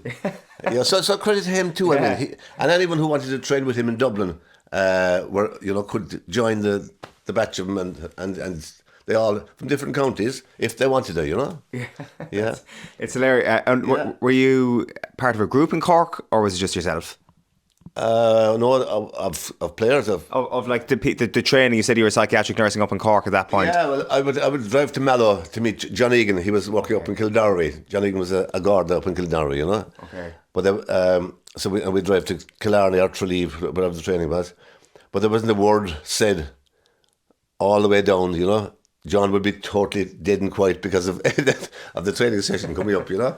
On the way back, we'd chat. Yes. Yeah, but not going down, you know. Yeah, because the view might be that somebody in your position, or like your half back line, for example, fiercely athletic, well able for those sorts of sessions, whereas maybe the likes of John Egan... Not at the start. Not at the start. You can go on, yeah. But maybe the likes of John Egan and Mikey Sheehy, more kind of skill-based, more... and that was their strength as opposed to the physicality, right? Yeah. I wasn't that bad either. Yeah. But anyway, John, of course, would be a bit overweight. Tim Kennelly, Paddy Shea, there was about 4 or 5 who had to come in. They were to give them extra training, you know? Yeah. And of course, he'd bring Pat Span in to show, to because Pat was always fit, to show them how, you know? But, they knocked a lot of weight off every year, you know, at a certain time. Yeah. They had to, there was no choice, you know? That's it. So we the first couple of years, I actually burnt myself out, I think, you know. Being a light person, I saw it happening in 1 or 2 other players. So then we had to get a bit wise and not kill ourselves so much in the winter, you know. If you were fit enough all, you know, when you had got fit. But you can overdo it too, you know. In those times you could overdo it. Yeah. Yeah. Definitely. Now, Kennelly and Egan couldn't overdo it. It's a fascinating time. Like you talk about travelling with John to training from Cork. So you would have lived a lot of your life, obviously, in Cork at that point. Were you ever based down here for part of your Kerry career? I came working in Killarney, Tralee, and I was working in Cahersiveen for the last number of years in my job, yeah. Right. So, but when you were playing, yourself and Miko wouldn't have been travelling from the same direction. You were always... Well, you see, we worked a shift duty, so I would be down here for half the week in Valencia. Okay. You know, possibly playing... I mean, you were playing with Valencia, South Kerry, the county, you know. And that didn't help either, you know. You get burdened from the whole thing. I was living out of the boot of the car. Really, yeah. And, what happens to the question again? Well, just more, kind of like yourself and Miko Dwyer obviously travelling the same road whenever you were based down here. Yeah, I would go with Dwyer up and down from here. That's what I was thinking, from Cahersiveen, yeah, same thing, yeah. What were those conversations like in the car? Not much really. We didn't have much to talk about, but just, you know, as I said about in fairness to Miko Dwyer, he knew you were fit or you weren't fit, you know. He knew if you I'm sure that you were. He could use fit players, and he had the stars as well, you know. Yeah. So we were the runners. Yeah. What was the biggest part of Miko's genius, do you think? I'd say he had learned about training. I just knew that he must have gone further than, you know, he must have been somewhere. So he was being interviewed years after we were finished on TV, and he said that he had gone over to one of the clubs in England, you know, I'm sure to get how they trained, and you know, but in fairness to himself and Micheál O'Connell, they had trained before training was in at all in this country, you know. They had learned stamina. They mightn't have had it perfect, you know, but I'd say definitely it's stamina they had learned, you know. Yeah. And this is just my opinion, now, yes. etc. And but I suppose they might have done too much for games at times. I don't know. It's hard to judge, really, you know. Mm-hmm. But he had learned all that from himself training, and then he had got, advice in that club in England, and I'm sure time by time he just, you know, learned.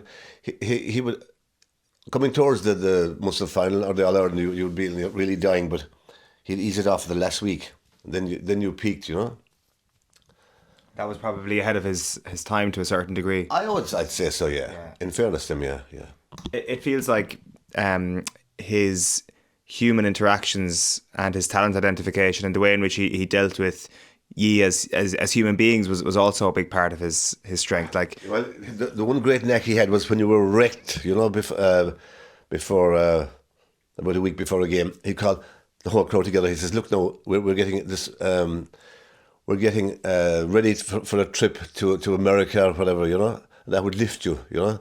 he always used that, you know, that he knew that we loved to get away like himself, you know.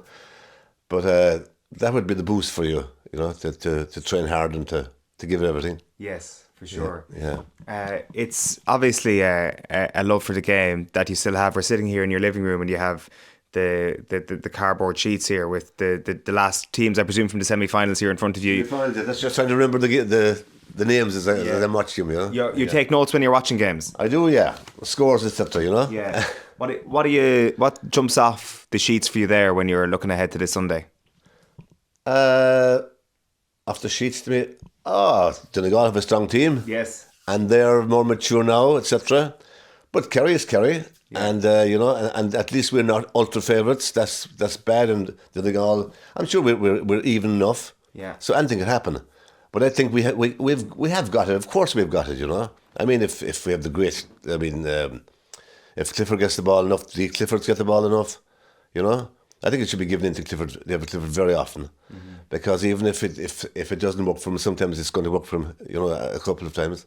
Yeah. But it's different tactics nowadays. You know.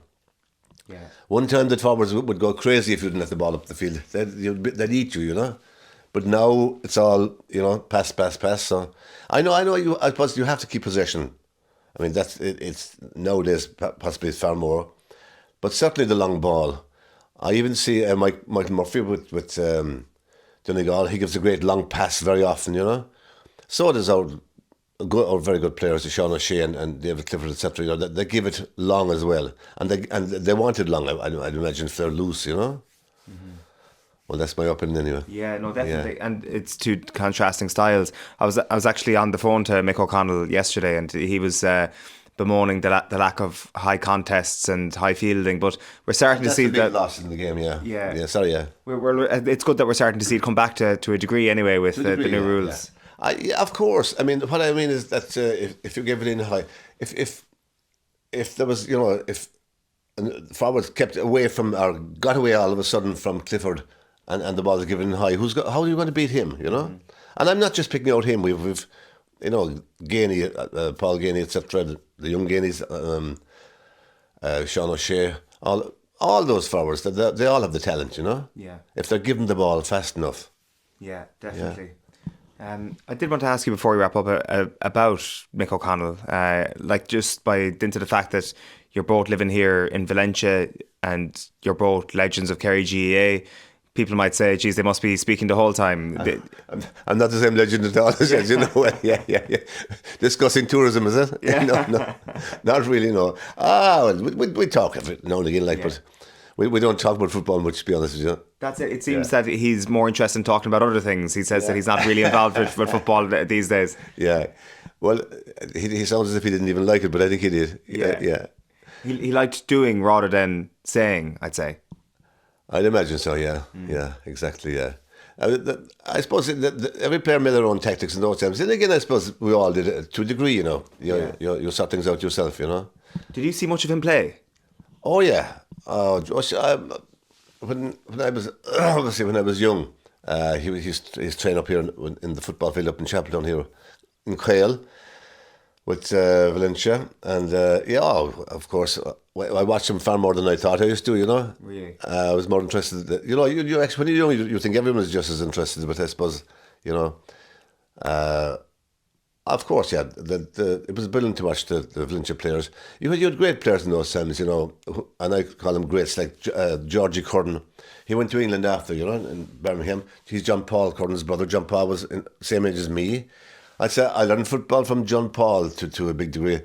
He was if we'd be playing 7-a-side up in the field, and I'd have to mark him. That's how I ended up with Beckett's, and he won anyway. Yeah. Oh, he was. Their style, like some players in our people in the village would tell you, like that's and their uncles who came before them, they were Shays, you know, that they had skill more than anyone they'd ever seen. And then John Paul and Georgie certainly had skill, natural skill, yeah. Yeah. Mm-hmm. And pride in that as an emblem of Valencia as well, the footballers and the style of footballers here. Well, I suppose it was played a lot here. That was one of the only things you did, really. I suppose the fellas, you know, I mean, the girls had no hope. Obviously, they weren't involved in those times compared to what we see nowadays. It's fantastic. But it was a big thing. But I'm with him all over Kerry, all over South Kerry. I mean, our football counties. I'm sure everyone trained to some degree because they enjoyed it. But no, these people, no, the ones I talk about in Valencia, the Jean Paul, etc. It came naturally to them. Yes. They were just nature and, completely, yeah.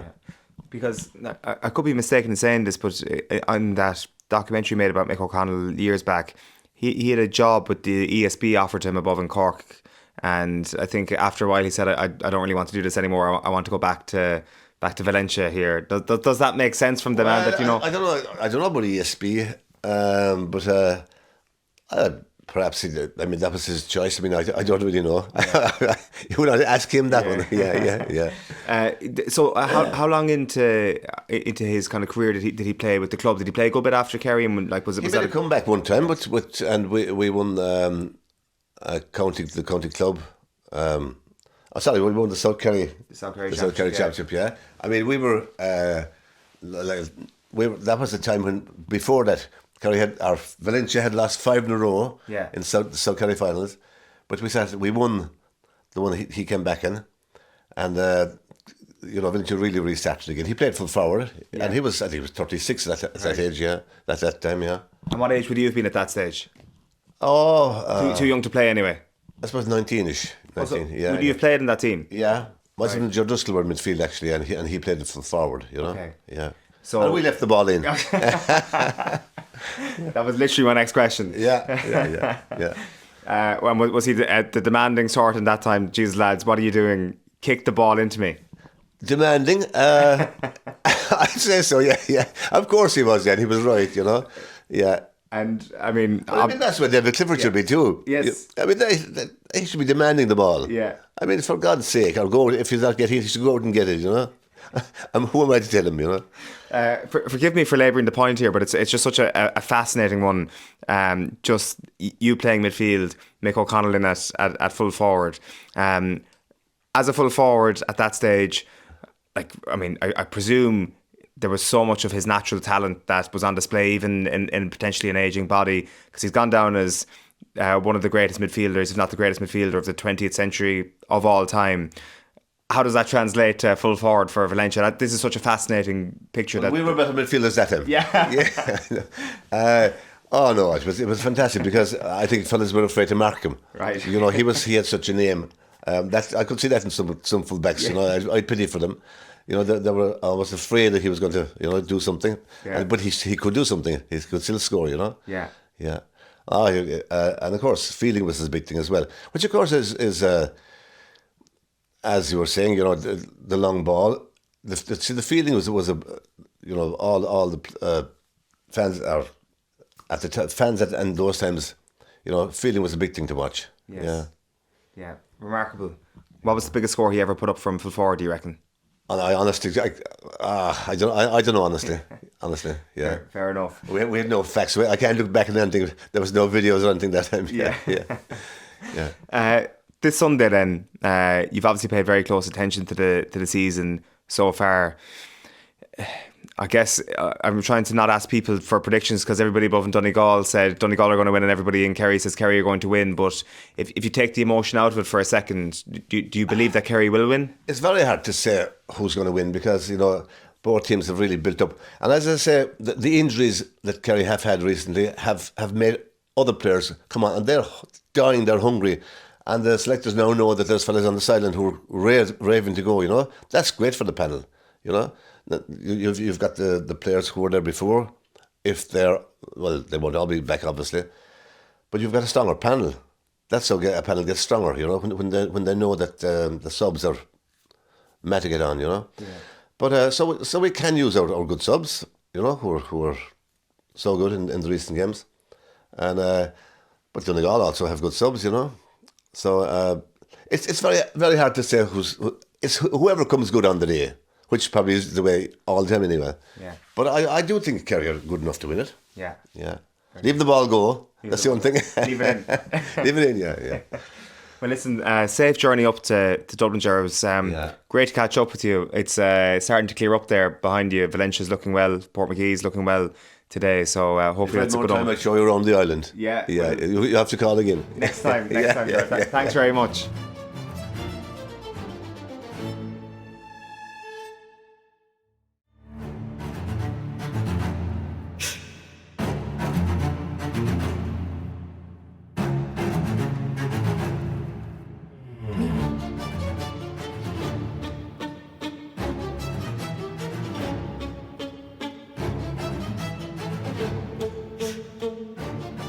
Right, so we've made it down to Knightstown here in Valentia Island, and I'm here beside Dermot Walsh, a great sportsman of Valencia. I was going to say GA man, Dermot, but that wouldn't be entirely true now, would it? I mean, the rowing is something that keeps you up as much as the Gaelic football. It does, I suppose. I've been involved in football for a long year with a great team here in the 80s and the 90s.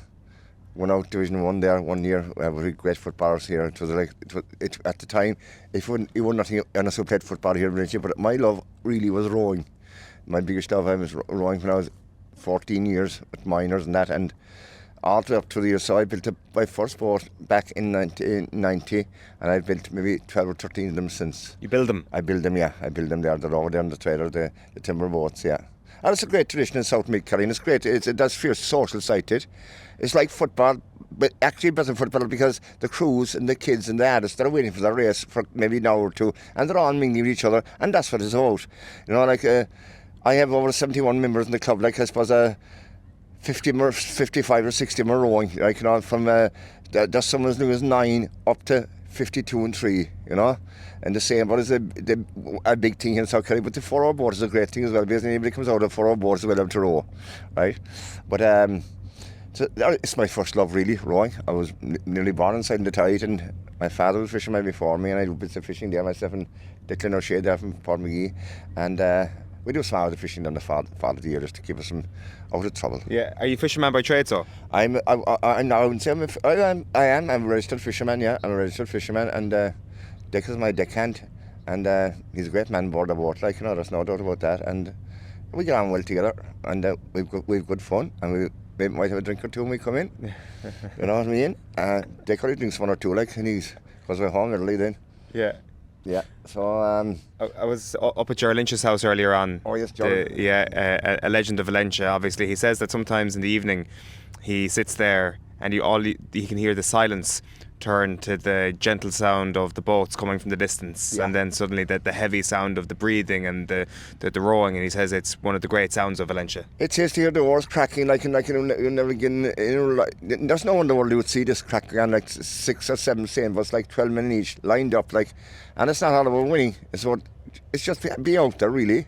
There's 7 boats now this year, and things are going fairly well for us. We've the first 5 races are won, but there is a crew that will take races off us over the water. They're going very, very well.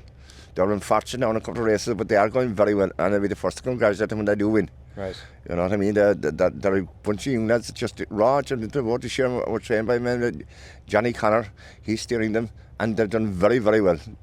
They've ridden us too many times now, but they will ridden us again and beat us. There's no doubt about that. So explain that. They're from a rival club. They're from a rival club over the waters across the river from Cahersiveen. Cahersiveen are good too. They always were. If we're ahead of the blue one, you're making speed. The Liberator, she was commissioned by a man by the name of Sean Murta O'Connell back in 1968. She was built in 69. Right, so this is obviously Valentia Rowing Club, and then that's Cahersiveen Rowing Club that you're talking about, right. And they've got a boat coming along now they've got serious talent in this boat. No, that's over the water across the way. So the fellow the boat was condemned for years, but it must have been crewing, I don't know, but they were a great crew to keep going all the years they did. Great sports people out there, and they're doing very well now, and I'm delighted for them. Right. You know, they're a fine bunch of lads, and they come in first or last, and they're having the same crack as if they were after winning the Olympics. And are these the only 2 rowing clubs in this part of Kerry? No, there's Portmagee, there's Aughcost, there's Connykeen, there's about 15 or 16 clubs in South Kerry, between South and Mid Kerry. Right. Come on, now was steep to the tradition in rowing, like they were fishing their salmon for years and years, and they knew more about rowing than anyone. Yes. They're doing very well as well at the moment. They were second there now on one rest to us, and they were third in another one, so they're doing very well as well. So what's the main sport here? Football or rowing? Bit of both, and in fact, there's about half my crew playing football as well. Yes. And that we try to fit it all in, and they're playing football as well, and great lads, you know. Nick O'Connell was on our programme a good few years now, coming up 10 years ago, and he was asked a fairly reasonable question, you know, the rowing to Valentia after training and stuff like that, surely that would help him on the football pitch, and he rejected that notion. He said they're two totally different sports. They are two totally different sports, but I remember some years ago when I started back, I had a great under 14 crew, and they were playing. No, sorry, great under 14 crew, they were playing under 12s at a time, and the fellas that were in charge were going to give out to me about, oh, you'll destroy the kids with the rowing, you'll destroy the kids with the rowing. There's a rowing machine inside every gym in the country now. Yeah. Do you know what I mean? Like, inside the football gyms, there are rowing machines and stuff like that inside them to build them up. No, and they were great footballers. In fact, they won one match in Port McGill and came down and jumped into the water road in the 14 and won that. Straight away, the race was held up for them to come, actually. But no, I can see rowing is a great sport. Like, it is getting stronger and stronger all the time, you know. There's some great people there now. There's an All-Ireland regatta above now in Glenarm, County Antrim towards the end of August, and we'll be all go up to that. Right. For a weekend. That's our national holiday. Right, you know? okay. Yeah, it's our national holiday up there, and like, it's unreal, the sport, like, you know, and there was great people through the years. Another poor man that lost his life 3 years ago, Brendan Tean from Cremon. He was a great sportsman, helping everybody down the stand there, Cremon regatta, with his waders and his oil suit on him, and he up to his neck in water, holding the boats from getting banged up to stand. Yeah. No matter who owned the boats, you know, and it's sad he lost his life there when he knew regatta in Cremon, a gentleman. His wife Mary B does an awful lot for the ICRF, Irish Coastal Rowing Federation. It's her life. Right. And isn't she busy, but she's very busy, but she puts an awful thing, and Joanne King and Marie Twist, they're 3 Cremon girls. And they put in an awful lot of work, travelling around the country to meetings and everything, like, you know, without reward. You know what I mean? Like, that's what life is about. So you're all coastal rowing here then, obviously? All coastal yeah, rowing. obviously. Coastal rowing, for me, is in the sea. Anything else inside the lakes and rivers, that's different style art. Like, they're sliding seats. They're better equipped. Like, they're more professional than we are, by far. Yes, you know, and obviously the lads down in Skib, the lads in Killarney, they're all. They're brilliant. They're brilliant. Yeah. Like they'd laugh at our routing here, like, you know. Why so? They'd laugh at our style, like, you know. We know a sliding seat, and you know what I mean, kind of routing more than they'd be routing. Like, they have it down to fine art, like, you know. Nothing wrong with a lack of a sliding seat though, and kind of more rough and ready though, is there? Well, ours is rough and ready. Ours is a fixed seat, like, you know. Yeah. Ours is a fixed seat, and it's different rowing. Like, they'll use their legs more than we do, like, you know. They use their legs more than we do. Can I ask, how long does it take to build a boat? That one over there now is that's a 34-foot long boat, the same, but it took me 4 months. On your own? On my own, yes. Jeez, that's some going. And where would you build that now? I built in the shed at the back of the house above, just next door to the Ryle there. The back of the house, I built in the shed there. So you live right on the town frontier? That's right, I do, yeah. Just 2 minutes walk from the Ryle, too handy. Yeah. You'll be heading up for the game on Sunday morning? I'll be up Sunday morning, yeah. I got a very good ticket from a mate of mine in Dublin. Actually, I got two premium tickets. Very good. Yeah. Will you be bringing the bagpipes? I will be bringing the bagpipes. Please God, I'll give them a tune outside the Hogan stand before we go in. Very good. So if people want to check you out at the weekend, Hogan stand outside the Gresham maybe as well. I've seen you play there. I might give a tune outside the Gresham, but I'll have to be in there because I'm going up because I've met a few people above there. We're organising a fundraiser draw for our club here. It's on the 31st of August. The Cliffords are coming for a boat cruise. The Cliffords, Mikey Sheehy, Jack O'Shea, Dara Shea, Mick O'Connell, Maurice Fitzgerald. All them people are coming to go out on a cruise and a banquet after for the winners inside in the Royal. You know what I mean? I think there's some 70 or 80 tickets sold for so far, but hopefully the weekend they are, and I will try and promote it a bit more. Jeez, that sounds like a great prize. It's a great prize, and there's 5 other great prizes there. Trips to Skelly's Rock and stuff like that, and trip to see York Horn Mountain and Four Cliffs and the Kerry Cliffs outside, and the Skelly Experience, stuff like that. Trip for 12 around Valentia Harbour, which I'll bring on myself, my own boat. You know, they're great prizes. Yeah. So not for anybody that likes getting away, you know. You have a fair bit of travelling coming up, so you've got Dublin, obviously, Sunday. I don't think there is a longer journey in the whole country than Valencia to Antrim for that regatta. I'd say not, no. I think it's close to Belfast. Yeah. I think it's close to Belfast. I know there's 2 or 3 buses will be carrying at the back of the car. So It's all for youth and all for having the crack, and we've great times with it. You're loving it. Love it. I love it. Yeah, it's my life. It's my life, and the kids are outstanding art, you know, like. Brilliant. Not an ounce of bother with children. And if we great times with kids, they enjoy it as well. And the sport is probably keeping them out of danger. Oh yeah, no doubt about it. Keeps them, and they mind themselves, and they train. And we don't train too hard. We train maybe 3 or 4 nights a week. Like whenever they can all get together, about 3 or 4 nights a week. They have it the last 2 months. But they're outstanding, the kids. Like, it's not all about winning. I have some kids very, very young, but have a very bright future. Some of them are very good. Like, they're very good and fierce interested.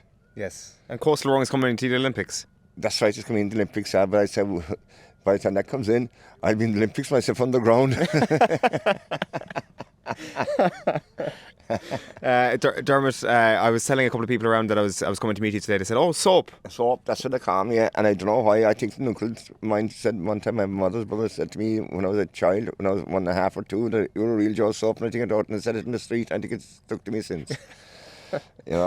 Well, listen, Dermot, it's been great chatting to you. Hopefully people will keep an eye out for you in the bagpipes on Sunday. Oh, yeah, please God. And I'll be a bit of crack there. And I'll be above there trying to promote our draw, which is a great draw. Mick O'Connell has done great work here, built a place up the road, collected money. Look, he's so modest, he'd come mad if I said anything more. Yeah.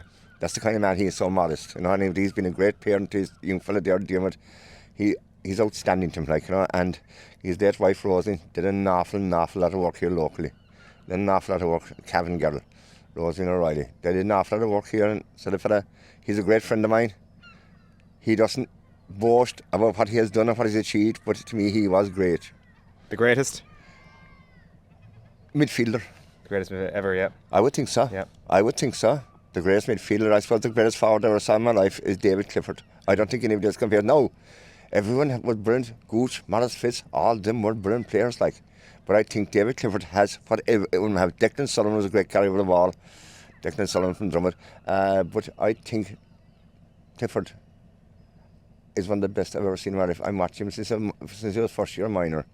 And for the first time playing the back pass for the Kerry team was in Fossa one night with his father, nice man Dermot, and himself, all the minor team. That was the first year they won it.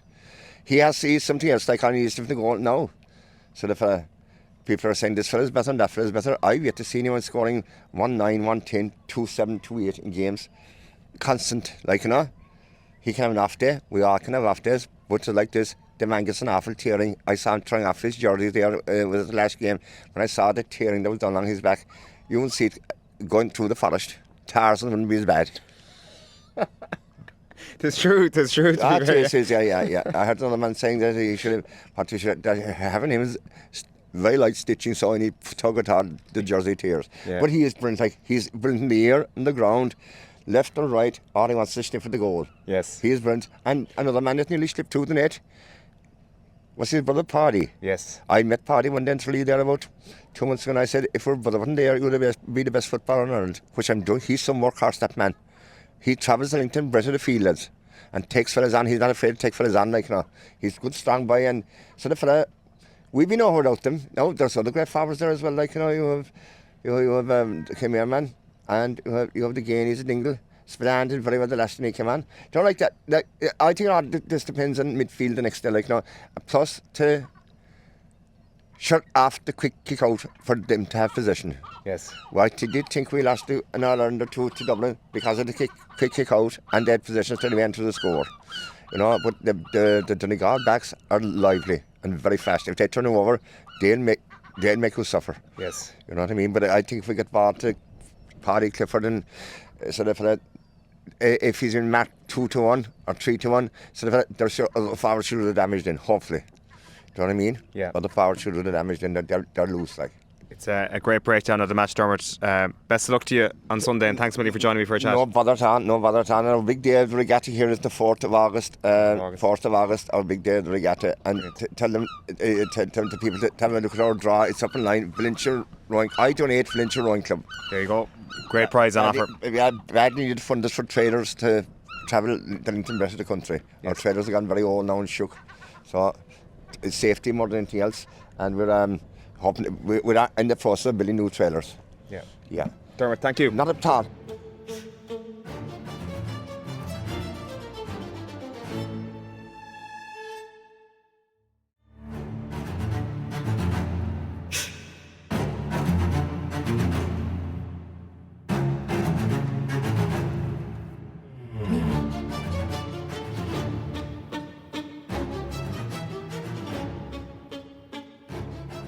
Okay, so we have driven back across the bridge from Valentia through Port McGee towards Cahersiveen and then taken a right down to Waterville. I'm delighted to be at McGill's Brewery, and I'm in the company of Joe McGill of Radio Kerry fame, and now of fame of the brewing world. Joe, how's it all going? Oh, it's going great, Owen. We set this up in 2019, a few months before COVID. Right. So it was a baptism of fire, but we launched with 2 beers, and since then now we've 7 beers going.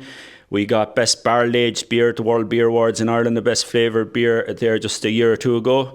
And it's going from strength to strength, and now releasing the lager after my great granduncle. It's just brilliant, and there's a great opportunity for growth here. Like my background, I work in radio, but I used to work in Dublin. I lived in Rathmines. I was in investor dealing was what I was in. I took a year out when travelling the world with my brothers. We played music. We recorded an album in Thailand, in Chiang Mai, in northern Thailand, and we toured around. And when I came back, I got into radio. But I always wanted to set up a business here in South Kerry, as you know yourself, being a Kerry man. But South Kerry, it's such a beautiful place. It's steeped in history, and being a documentary maker as well. There's documentaries I've made in this area that have, you know, you're talking about global significance. The transatlantic cable on Valentia Island, where you were. Daniel O'Connell was born in Cahersiveen. Mick O'Dwyer lived just down the road here. He's actually buried across the way, right across the way from here, where I got married. And Charlie Chaplin, who we did a documentary on, he visited this area as well. So it's a great place. We just had our first child a few months ago. It's a great place to raise a family, and I wanted to create something that would create employment and tell the stories of the heroes that we have here and the beautiful places that we have. It must be a really interesting place to be, because as you say, the golf course is just around the corner, world class course, loads of Americans coming in to play that, loads of Americans with loads of money, and then you've got the local trade, I'd imagine, as well, and then on top of that the staycationers right on the ring of Kerry here as well. So you must get a serious mix of people coming in through that door. Completely, and like I love meeting people and I love hearing people's stories, and it's a melting pot here inside the brewery because we do tours. So you get them from all parts of the world, and we're right on the ring of Kerry. The road is right there.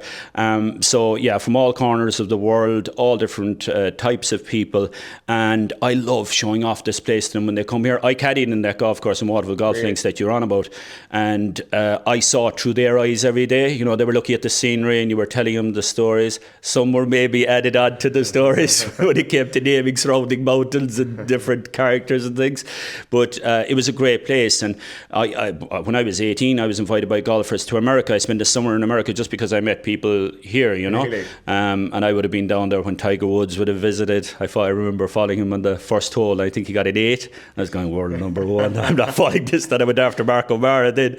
But, you know, Payne Stewart was honorary captain here the year that he tragically passed away, and that's why there's a statue here.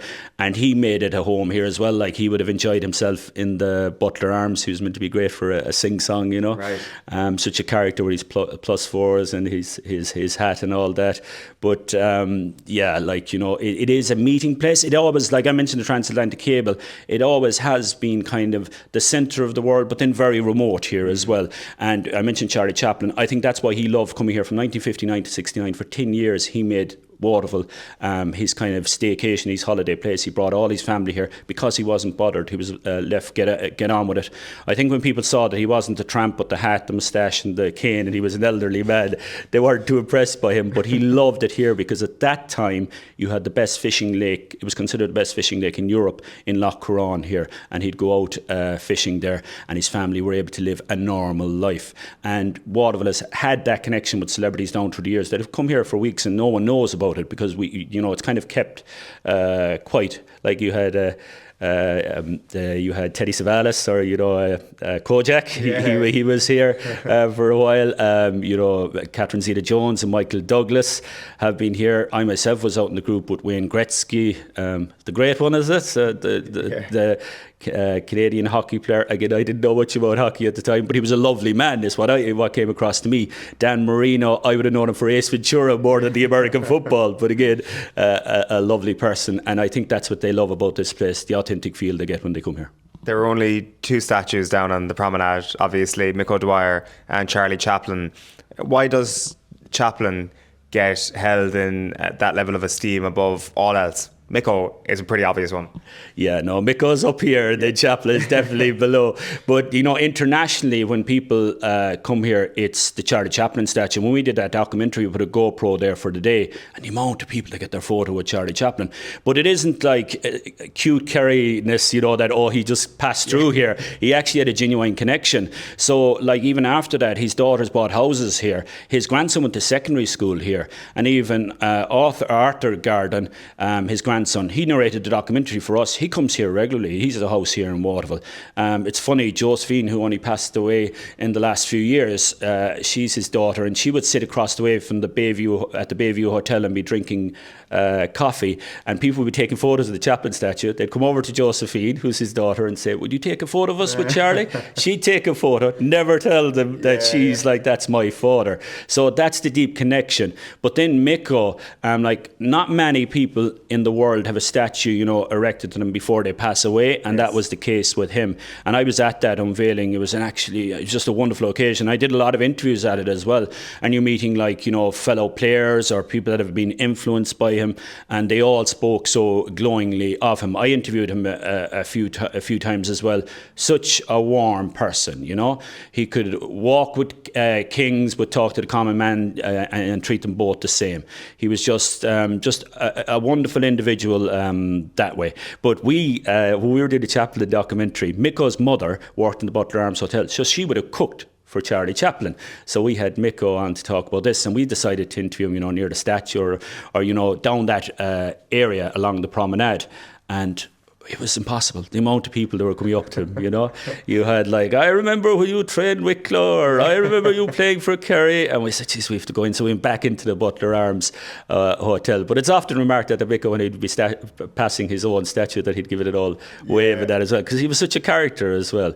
But even now, I see across here every day the amount of people that are visiting his grave. Really? Yeah, it's absolutely amazing, and they're from all over, Ireland. You can see all the different regs that pull in here. So it's just an amazing legacy, that he's leaving here, and the connection he's made. Yeah, for sure. He is Waterville, and to a large extent Waterville is Mick O'Dwyer. So how does a community like this move on?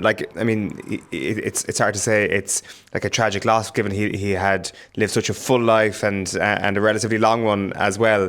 But it does feel like it was a death this year that really hit home to all Kerry people, to all GAA people. So I can only imagine what it's like for the people of Waterville. Yeah, and that's it. And Micko was still mad for football.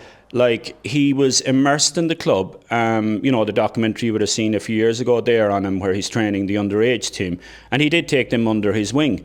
But I used to notice that the Cork ladies were down here for it was like an exhibition game. I think it was around the time of his birthday, his 80th birthday, and he spoke to them, and you could see after they were 10 feet tall. He was so motivational still all the time. And it is Waterville are uniquely proud of him, and Waterville GA are just massively proud of that man.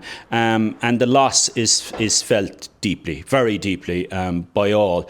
Because, like I say, it's not just football people, he put Waterville on the map as well. We talk about the famous golf links, we talk about Charlie Chaplin, but talk about Waterville and Micko goes hand in hand. And his wife Mary Carmel was such a great businesswoman as well in this area. They had the Lodge Hotel in Waterville, which was a thriving business, and they had the Villa Marie, which is still called O'Dwyer's the Villa, and that was just a hugely successful business as well. Before that, he had the garage, so the garage men would be talking to everyone in the community and all that. So he was embedded in this community. It's a massive loss, but again, I think he lives on. He transcends sport. There was an argument at a time when he passed away about who was the greatest GA person, and there was a few names thrown forward. I don't think it's even close, because what he did as a player what he did as a manager and what he did as an ambassador. I think the great shame, and people often talk about it, that he never got to manage his country, I think. That could have been rectified, you'd have thought. You know, I hadn't even considered that aspect of it, but the international rules would have been a tap on, you would have thought. Yeah, definitely. And wouldn't it suit him so well? You know, getting a group of different individuals around the country together, unifying them, motivating them, putting a bit of steel in them, because I was at a few of those games, you need plenty of steel, and Miko would definitely be the man for that. Yeah, very interesting. We should chat about the fella in front of us. So Jack Murphy. Tell us about Jack Murphy. So Jack Murphy was my great granduncle. He was born in Ballycarberry, over the water, just outside Cahersiveen. Another famous Kerry footballer, Bryan Sheehan, comes from the exact same place. So he would have played with St Mary's. He was trained to become a guard. He played in 1924 in the All-Ireland final. He won a medal then, so over 100 years ago. They reached the All-Ireland final again in 1926. It was a drawn game against Kildare, and then the replay was fixed. So the replay was fixed. They organised a collective training then in Austin Stacks. He went training. They reckon he was staying in a lodging house. He came home, he had a wet jersey, or he had clothes on over the wet jersey, he had it on too long. That developed into a cold. He went downhill from there and it developed into pneumonia. They played the replay. He wasn't able to make it. They won, and he passed away 11 days later at the age of 22. So it was a huge tragedy at the time. It was a massive funeral in Cahersiveen. He was a great, he played in the backs. He was man of the match in that drawn game. And I have a letter here that he sent to his sister in America, Nell.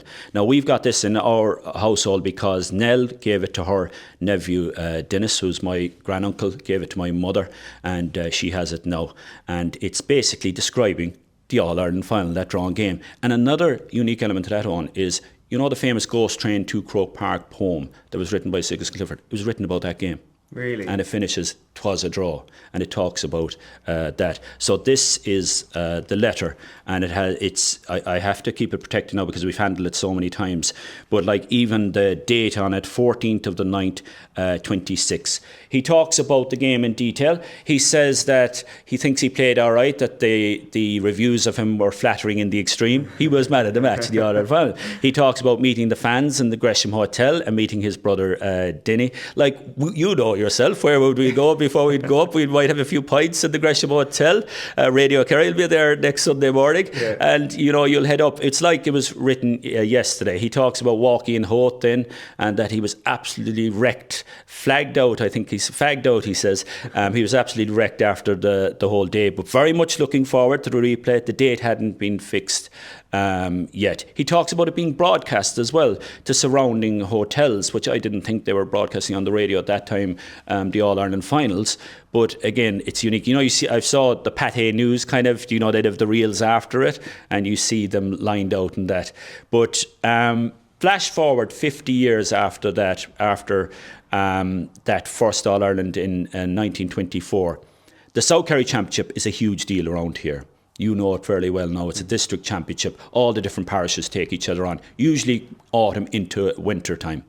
And they had a cup, but they decided to rename the cup after Jack Murphy.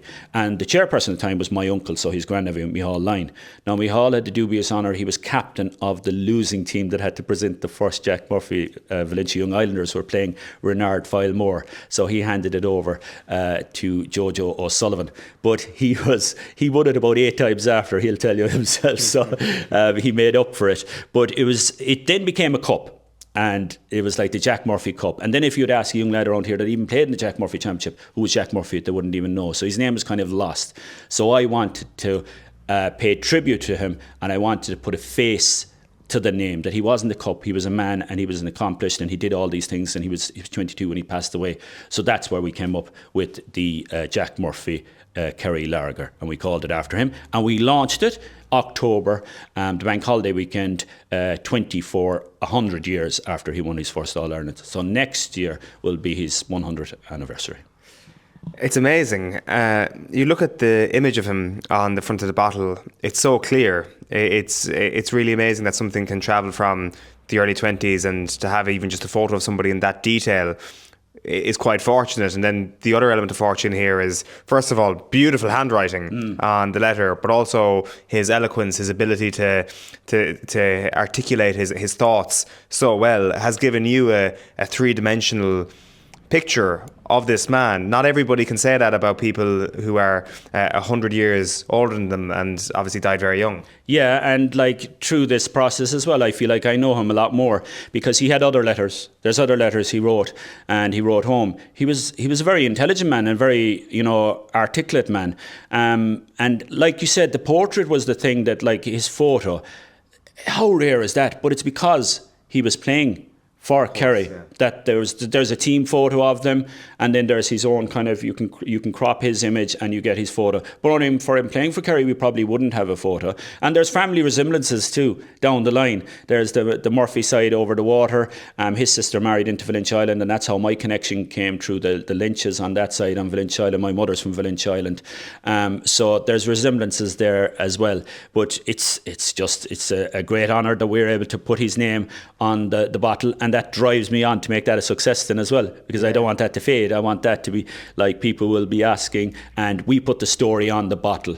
Like we have another beer here called Maud de Lap. You were on Valencia just a short time ago. Maud de Lap was from Valentia Island, lived her whole life in Valentia Island, first person in the world to study the full life cycle of the jellyfish in captivity. And she passed away in the early 50s. Again, her name was gone. Yeah. No one knew about her. A friend of mine's marine biologist, Lucy Hunt of Sea Synergy, she told me about her, and I said, if I make a beer, I'm going to call it Maud de Lap, and that's why we put jellyfish on the bottle, because of her. So like I said, there's so many stories here. It's so rich, but it's important that they aren't forgotten. It's like going up to Donegal there, I was watching your pieces, capturing that oral history before it's gone is so vital. Yeah, it really is. What sort of footballer was Jack Murphy, do we know? He was tough. He was tenacious. He played between cornerback and fullback, but he was a very intelligent footballer as well. And he was spoken about in that All-Ireland final that he was a leader as well by the way he played. So I think that very much came across. He was a St. Mary's man. And look at the footballers they've produced. Like the Lasso Kerry Championship again. Brian Sheehan has won a record number now of Jack Murphys from the same place as Jack Murphy. They talk about the tread in Kerry football. Maurice Fitz would be behind the goal when Jack O'Shea would be kicking in the ball during training. He'd be kicking it out to him. Bryan Sheehan was kicking out the ball to Maurice Fitz. And so it goes on and on and on. And it's continued on. So you can imagine when the likes of David Clifford and these players are coming in and the other players are going out, that way of playing football is handed on. And it shows how rich and unique it is that I'm talking about someone 100 years ago. But that thread might have continued along all the way up. Jack would have been, some young lad would have been behind the goals when he was training, and they would have continued up along. So it's an amazing thing to think about. It really is. Can people purchase Jack Murphy Kerry Lager outside of this place, or are you still in the process of expansion? Yeah, so we are. So basically we supply within Kerry at the moment. Sometimes I want to take over the world. Other times I want to have a nice steady business. We're looking next year. There's a few things we're doing that will change this place completely. We're increasing all the time. But we wanted to walk, jog, run. But we're into nearly the running stage now, so we will be looking at an online option, and we will be looking at distribution as well going forward. And I'd say I worked in Dublin for a while. People are magnanimous enough in Dublin and places that they might drink a Kerry lager, even though it says Kerry on it. I saw in a shop in Rathmines there that they have the Skellig's chocolates up there, and that's commonplace across Dublin now and across the country. So maybe you'll be on that trajectory soon enough. Yeah, I was just thinking there, when I lived in Dublin, it was like before the crash, so it was like 2006, 2007, 2008, that kind of period. But I was working with all Dublin colleagues, and we used to have some banter about Gaelic football, and I used to give them savage abuse because they were on about the rivalry, and I was saying, well, it's no rivalry. If you look at how many All-Irelands we've won considered, I was so lucky that I was out of Dublin when they got their success. So I can't imagine what it was like for you. Yeah, I was not so fortunate, it's fair to say. Come here, what's going to happen on Sunday? What are the confidence levels like?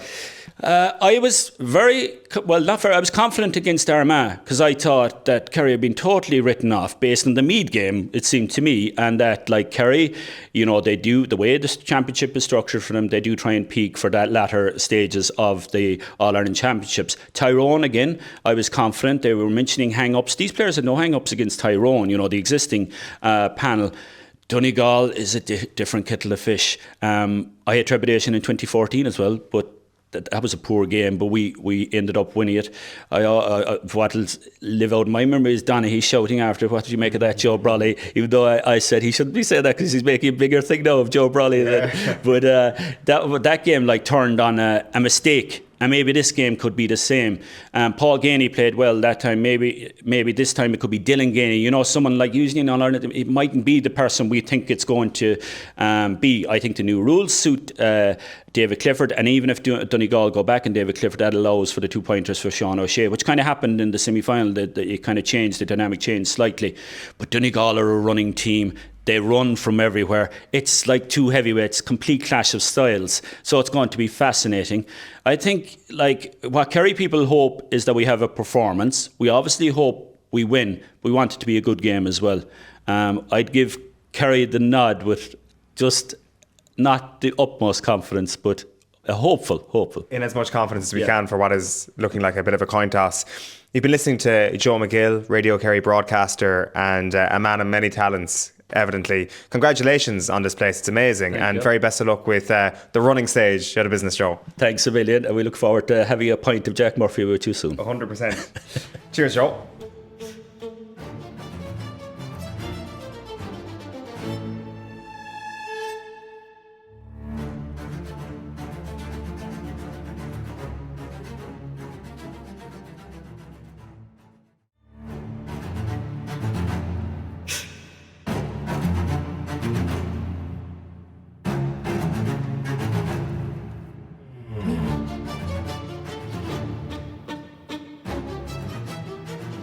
Right then, I'm here with a man who has left Portmagee, where we've spent a lot of the last couple of days, down around South Kerry, and he's on the way back home to Cork, I believe. Bernard Casey, how are you keeping? I'm very well, thank you very much for having me. So this weekend is a big one. This is a weekend where you'll be helping out big time with the Skellig Rangers club draw, where there's a lot of finagling going on with tickets. Absolutely, we put up I put up a video last night late, and by God did it improve the ticket sales.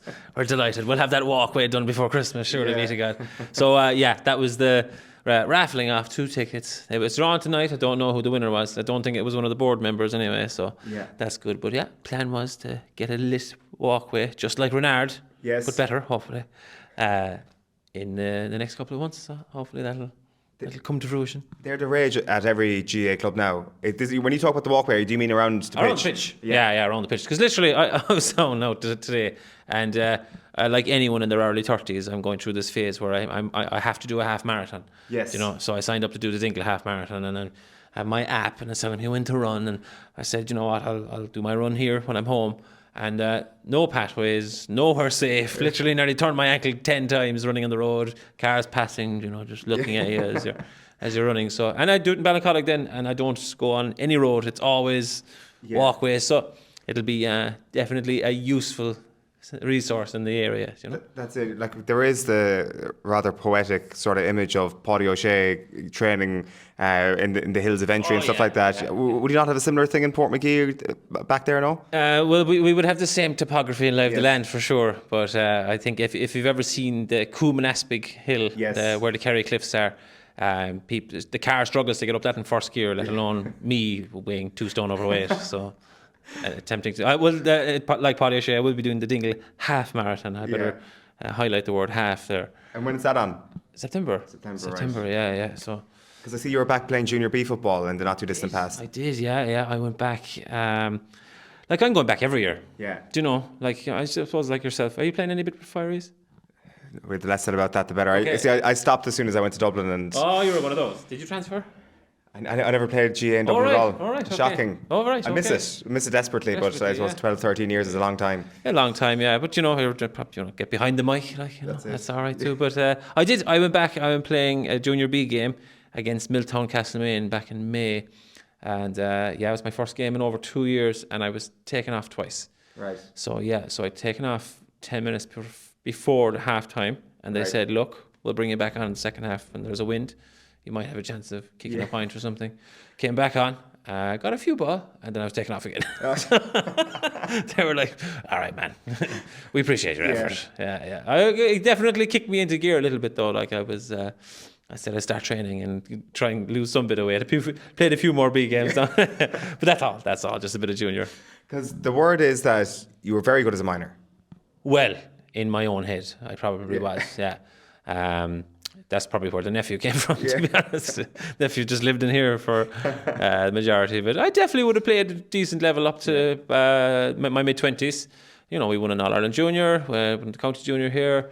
You know, would have played a bit with the underage in the district and things like that. Jack O'Connor would have trained us quite a lot as well. So, would have experienced him in the dressing room and the training field. It was always very interesting. For which team? For South Kerry? Or for Skellig Rangers? For South Kerry, for South Kerry minors, and under 21s maybe once or twice, but for Scotland and Skellig as well. Yes, of course. He did, I remember one time we'd went to Oxygen. Do you remember the Oxygen? Yeah, how could you forget? How could you forget good old the Oxygen Music Festival? We went to that before the first round of the minor championship. It was about maybe 5 or 6 days before it, and we'd come back, and one of my mates, Dan Lovey, was he would have been starting, but he was a little bit injured, so they were keeping him on the sideline, and he'd went to Oxygen. We'd all went to Oxygen. We came back, and we were hoping, nothing would be said. We all got away with it, and Dan was called over to come on. Jack sent him on. He goes, right, go on away on there, Lovey. And on he went anyway, and 10 minutes later, Jack went, Lovey, fuck's sake, come on, we're going to do. Took him off, and then we were getting changed after the game, and Jack went up to Dan, and he just went, Lovey, oxygen. More like lack of oxygen. Yeah, I knew damn well when I was bringing you on, I'd be taking you off again. So I know that pain myself in the B's there a couple of weeks ago. So is this chap? How did his GA career? Not bad. Yeah. All right, not bad. He's still tipping away. He did a lot longer than I did. Yeah. Did Jack ever teach you? No, he never taught me actually. Yeah. No, Jack never taught me. No, I was always with other teachers and stuff. But it was the stuff with Clash Skellige that he did was unbelievable, though. Yeah. Like winning the Hogan Cup in 2009 was humongous. And they had brilliant teams with Declan O'Sullivan and Killian Young down through the years, and they always kind of just came up short, lost the semi-finals. But when that team in 2009 that won it.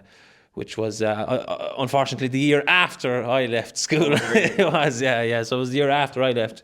They went on to win it. But even before that, he won an All-Ireland with Scully Cunnell in 1997, which was huge. This was the old Scully Cunnell before Clash Skellige became. Clash Skellige was an amalgamation of the two schools in Cahersiveen and the one in Waterville, just to make one super powerhouse in football in South Kerry at the time. And when they won the All-Ireland in 2009, that was massive. That was probably, I'd say, if you asked him now what was his greatest win, I wouldn't be surprised if he said the Hogan Cup 2009. I wouldn't be surprised either, because like we were commenting on it the last day, because there's probably a few more who are involved in Kerry setup now, but just how insane it was that Dingle even won the Hogan Cup back in the day, given the numbers. Dingle won about and 3. Then exactly. Easily, yeah. And Clash and Skellige probably 3/4 of the size of like in terms of numbers, like compared to Dingle, maybe, or even half the size. Yeah, it would have been, I suppose, similar in population area. Yeah. But definitely, like South Kerry is probably the least populated part of Kerry, easily. Yeah. But so that was a big thing at the time, I remember. And that was around the same time you won the All-Ireland with Skellig Rangers. It was a massive time actually, because we'd won the All-Ireland Junior in February. St. Michael's Falmore won the intermediate on the same night, which is kind of our neighbouring club. Yes. St. Michael's, it's they're the two clubs that came together back in the 90s, but St. Michael's would actually be in our parish. Right. And we used to play under Skellig Rangers back in the day, and it kind of disappeared within the 70s and things. But to have two clubs that close, winning an All-Ireland on the same night, and then what was it? Maybe 3 months later, Clash Skellige winning the Hogan Cup. I remember there was a stage where 4 or 5 teams in South Kerry were in Division 1. So that was a big time in and around that period. But I think the old economic crash really affected South Kerry. A lot of lads went to Australia, New Zealand, England, America. So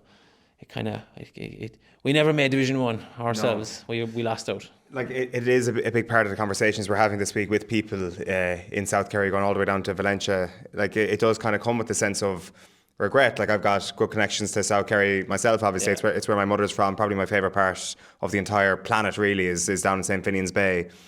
Like, you're obviously, as I say, you're on the way to Cork from Portmagee this evening. You're trying your best to keep your foot in the door there, to keep your presence down in Portmagee. It's really important to you. Yeah, it is. It's massive. It'll never go away, no matter what. Like, even a lot of the, telling Laura at home that, like, I'm going to go down and play a B game below in Milltown tonight on a Wednesday night at 7 o'clock. Do you mind while you put the 2 kids to bed? Like, she's like, all right, look, fine. But where's she from? Back. Laura's from Cahersiveen. Oh, very good. Yeah, Laura's from Cahersiveen. So she gets it to a large degree. To an extent. yeah. She was like, you're playing Bs, you're barely making the team. So, but it is, like, South Kerry is a massive part of, and Kerry in general, of our identity and that whole football and the culture of it as well. It's something that we're... It's just in us. Yeah. Just in us. There's no getting rid of it. There was a bounce back in lots of parts of Ireland post-recession. It obviously hasn't happened in South Kerry to a whole degree. You still look at the size of classes down there, teams amalgamating at underage level and all that. Do you have hope, not to get too serious here or anything, but do you have hope and optimism that, like, I'm not sure what it should return to or that it necessarily needs a big boom, considering it has a lot going for it right now, but... What's your optimum levels for the future of that part of rural Ireland? Well, look, it's hard to say really what it's going to be like, but we'll always be going back. Yeah. We'll always be going back for holidays and for any weekend you can. Now, the population-wise, it's just not looking great. Like, a lot of the teams, I remember when my last year minor, the South Kerry final was between the Marys and Waterville, and we played in the B final against ourselves versus Drummond. And I think last year, the year before, it was like Skilligrangers, Valentia versus Sneem, Derrynan, Temple, Kilgarvan or something like that. There was like 5 teams versus 2. And it's getting, if you go down to under 12s, under 14s, it's even getting smaller and smaller. Look, you never know. You never know what things happen. There was a big excitement after COVID, there a lot of people were going home, working remotely and all that sort of stuff, and you just don't know the way it's going to go. But the culture and the tradition will always be there. True, yeah. For sure. A couple of other bits and pieces. Jim McGuinness is a big part of your cultural repertoire. Himself and Weeshy Fogarty on Terrace Talk, or Fishy Wogarty, as I should say. It's a cultural touchstone of anybody who's interested in Gaelic games. Yeah, that was a golden oldie. I made it. I think we made it early 2013, just before the start of the championship. A kind of how would you call it? I suppose it was a podcast before a podcast, really. It probably was, yeah. So just to my impersonation of Jim McGuinness and how he came up with his philosophy and all that, like commit, focus, believe, achieve. It's very important, and you have to check out the video. I'm not going to do it any justice here because. Check out the video and you'll understand, I suppose, what I mean. Yeah, your Weeshy was rolled out a few times, right? Oh, it was, yeah. It was. Many times I did a lot of it, and even Weeshy actually, God rest him, Weeshy, he passed away in 2018. He got me on air. We did a live Terrace Talk ahead of the 2015 All-Ireland final out in Waterville, and Weeshy said, come on, that. And then I was on literally to talk about the match, and he was just like, do me there. Yeah. Go on, do me. Let's see how good you are. And I did it anyway. He was like, not bad. 6, 4, 7, 1, 6, 6, so 300. So he was a good sport. Yeah. Do you see some man, Rishi, like just the absolute gift of the likes of him and Micheál Murhertig, sadly not with us either. There is a majesty to those sorts of people from this county. The turn of phrase, that's what you want. That's the turn of phrase. And their accent is nearly from the place they are. That's what the kind of gives it a little bit more of a lyric when they were talking. Like Uishi was. I remember one time Gooch got a goal against Mayo. I think it was in 2011. It was a savage goal. Like he kind of soloed and dummied and then roofed it. And I think Gary, who's from Portmagee as well, was commentating. Gary O'Sullivan. He was like, "Oh my God, what a goal that was!" And Rishi was literally like someone from La Liga, just going, "Goal by the Gooch, goal by the Gooch, goal by the Gooch." We were listening. The classic Kerry thing as well was, when you watch the match in Croke Park, get into the car and you're driving down through the country, and you get to South Tipperary, Limerick City border. Yeah. That's when the Radio Kerry kind of starts coming back, and at around 9:30, 10 o'clock, Radio Kerry would replay the game again. so the fans could listen to it on the way down again from start to finish. And like you're there in the car going, oh yeah, I remember that. And we see and Gary, and now it's Tim and Ambrose, who are absolutely legendary. Yes. The way that they cover games is brilliant. I listened to the All-Ireland minor final, Kerry and Tyrone.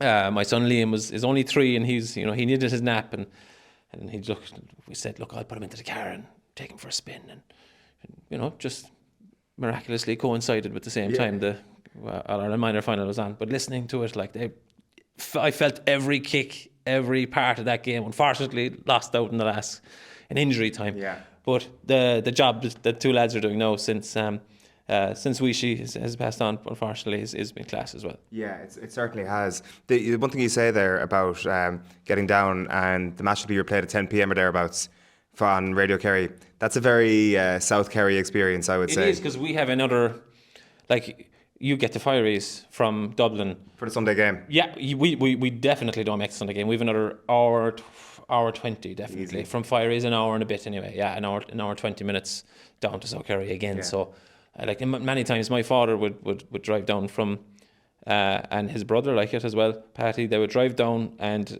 land home for 12:30, 1 o'clock, and they'd be up in the morning at 5 o'clock to go fishing. Jesus. Do you know? Yeah. And you'd be there up in Dublin going, we'll stay, come on, we'll stay. No, we can't. We're going fishing in the morning. I was like, you can't. How are you going to go fishing? We're coming down from Dublin after an All-Ireland semi-final or whatever. But no, that was it. Down, home, 12:30, bed, up, out.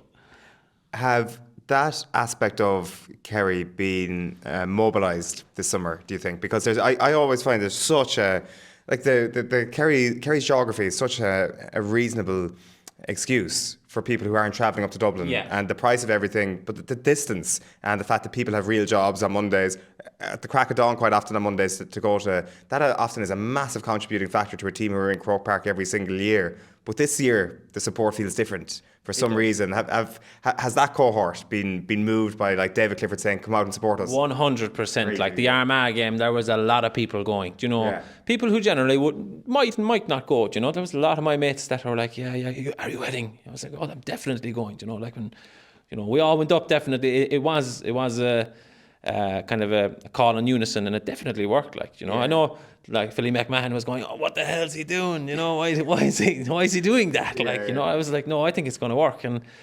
I think Paul Ganey kind of did it as well, and Joe O'Connor did it after the semi-final. They're saying, some crowd here, great atmosphere. We'll go again in 2 weeks' time. It does. It gets under you, and you want to be there then. Yeah. You want to be there and saying, to feel that atmosphere. And I think as well, I wasn't there for the Armagh game last year.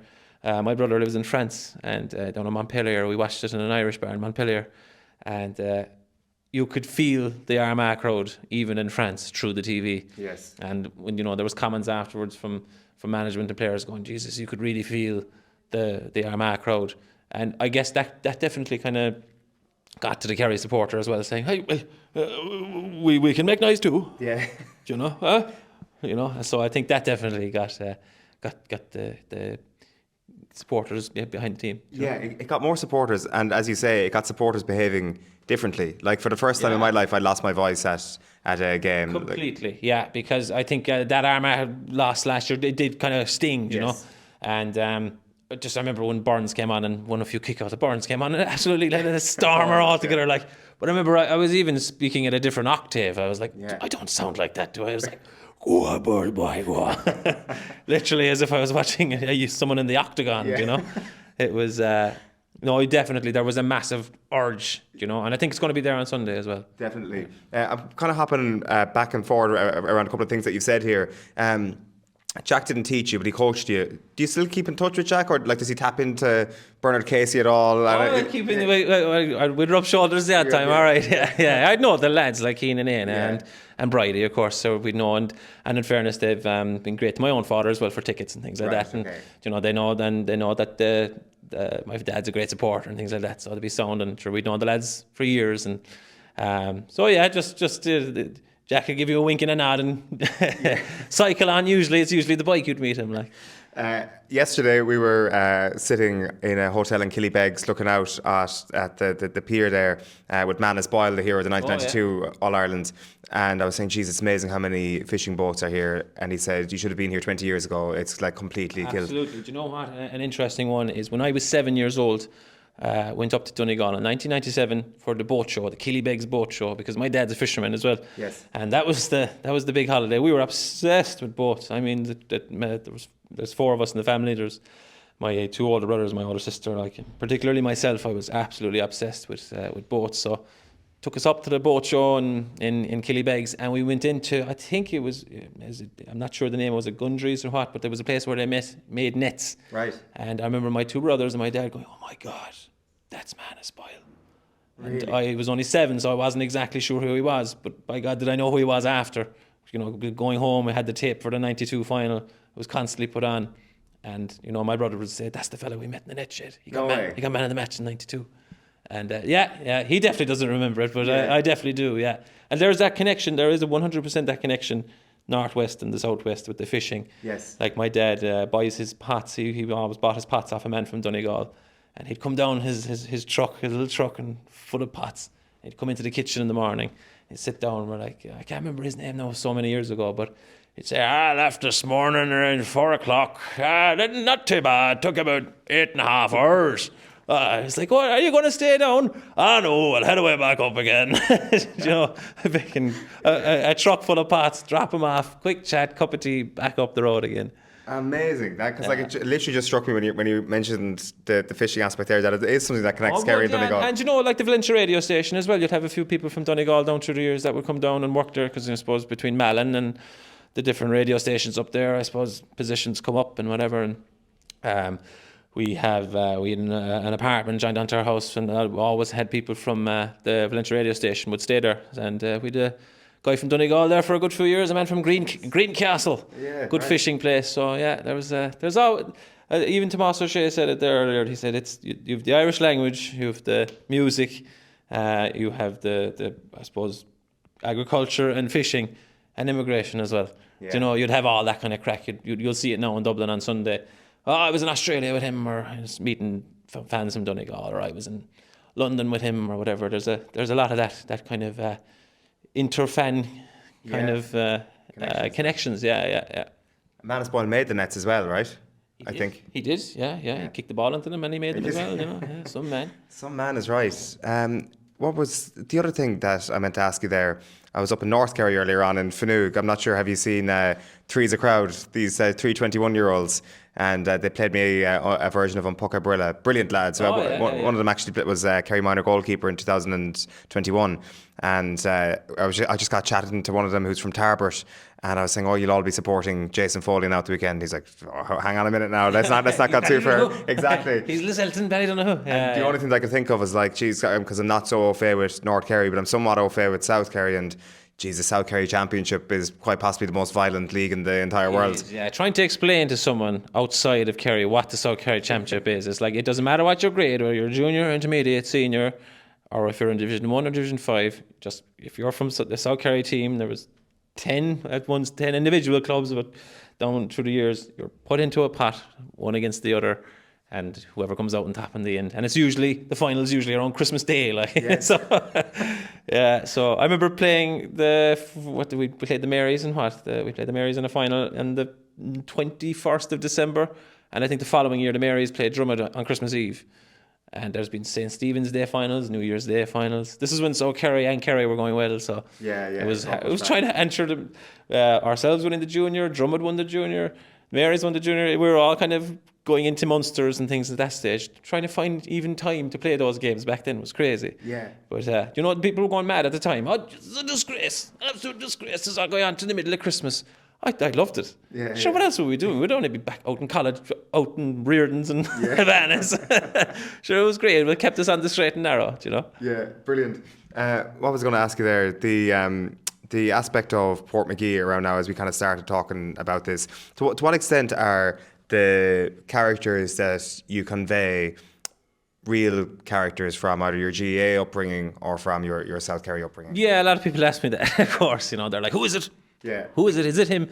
Like, it is genuinely nobody in particular. Right. Like, but what for me, even when I was writing comedy, it's always the turn of phrase. It's that quick line. Like, for example, I heard one time in a bar that a lad who had a load of money won the lotto. The local club lotto. I was like, who was after winning it? He won it. Oh, for God's sake. He'd be bouncing top of the bed now till Christmas. Do you know? that visualization, that imagery of him jumping on top of the bed to keep the rest of this new money on top, Those turns of phrase that I always kind of worked in. And you get great stories and great one-liners and things like that, Yeah. That's the way I always kind of worked it. It's a special place. It is a special place down there. And I can only imagine the excitement down there around tickets this week and stuff, because last time I was down there I did buy a fair few tickets for the Skellig Rangers GA Lotto, and unfortunately heard nothing back. No, I heard nothing back. We will be back to you in due course. We're having some technical difficulties at the moment, but it is a special place. You know yourself, your family coming from the Glen, or we'd call it the Glen, but a lot of people say Finian's Bay. It is a beautiful place, which is Jesus, it's been amazing the last few years between the things that have between. The new restaurant out there, and unbelievable. The sauna, Skellig chocolates. It's a beautiful place, the Glen. That's what gives me pause for thought, that the conversation around rural depopulation is just a tad premature, and look, it'll correct itself over a period of time. Things are happening. Like, particularly the Glen is really taken off, and that's where Jack O'Connor lives, actually, right on the beach. And the cars and the traffic down there compared to 10 years ago, it's tenfold now. As I said before, it's we always call it the Glen, the Glen, just the Glen. But now with the sauna and a lot of hipsters and yoga people love we're going, it's not the Glen anymore, it's the Glen. Yeah. Let's go to the Glen. It's really trendy. Yeah, exactly. Jeez, I might be one of those people myself, I think, who might be adding to that. Listen, Bernard, having got inside the head of Jim McGuinness and knowing Jack O'Connor so well, which of the two masterminds is going to seal the deal on Sunday? Yeah, I think everyone seems to be back in Donegal. Everyone, except for Tomás O'Shea. Yeah, except it's. I think Kerry will do it by 3 or 4 points. I think we will. Yeah, and it'll be so Jack would have the 2097 Scully Connell, the Hogan Cup in 09. So seniors in 04, 06, 09. 22, minors 14, 15, and this would probably put the cherry on top now. It would have been the hardest All-Ireland to win. Yeah. Be three top-class Ulster teams along the way in a long championship season. This would be a sweet one for everyone in Kerry, really. Yeah, and last one, just like I asked the Tarbert fella about the Ballydonoghue man, will you be rooting for Graham O'Sullivan in a very South Kerry patriotic way? Absolutely, 100%. There's with an area that's depopulating, and you'd always never been just rooting for the South Kerry lad, don't you? Years from Morris Fitz to Sheehan, Declan, Killian Young, anyone that came through. Mark Griffin was there as well. Played a lot of football with him, so you'd always be rooting for the South Kerry lad. Yeah, for sure. Listen, Bernard, it's been great catching up with you. Good luck with the walkway. Hopefully it gets completed around the pitch. And if you'd like to donate to the walkway. And good luck with the return to the Junior B. And if you've got anything you want to plug here, anything that you've got going on, please just shout. Oh, thanks very much. So back on the road now come August, I suppose. Next week I'm in Lisbol. So Wednesday night I'm in Lisbol. We have 2 shows in Cahersiveen. Then on Thursday, one of them is sold out. There's very limited left for the early show. Bantry, September is a big one. The Glór in Ennis in December. Really looking forward to that. We've been trying to do that for years, because Clare in general is just brilliant for that kind of trad music and art scene. So really looking forward to that one. And Wave in Dingle, really cool spot. It's going to be quite a unique gig. It's got the kind of a lot of the screens, and it's a interactive kind of show, so that'll be a really interesting one around Christmas. So, nice one. Great stuff. Good luck, Bernard. Thanks a million for this. Thanks very much, Sean. Cheers. Thank you. Thank you.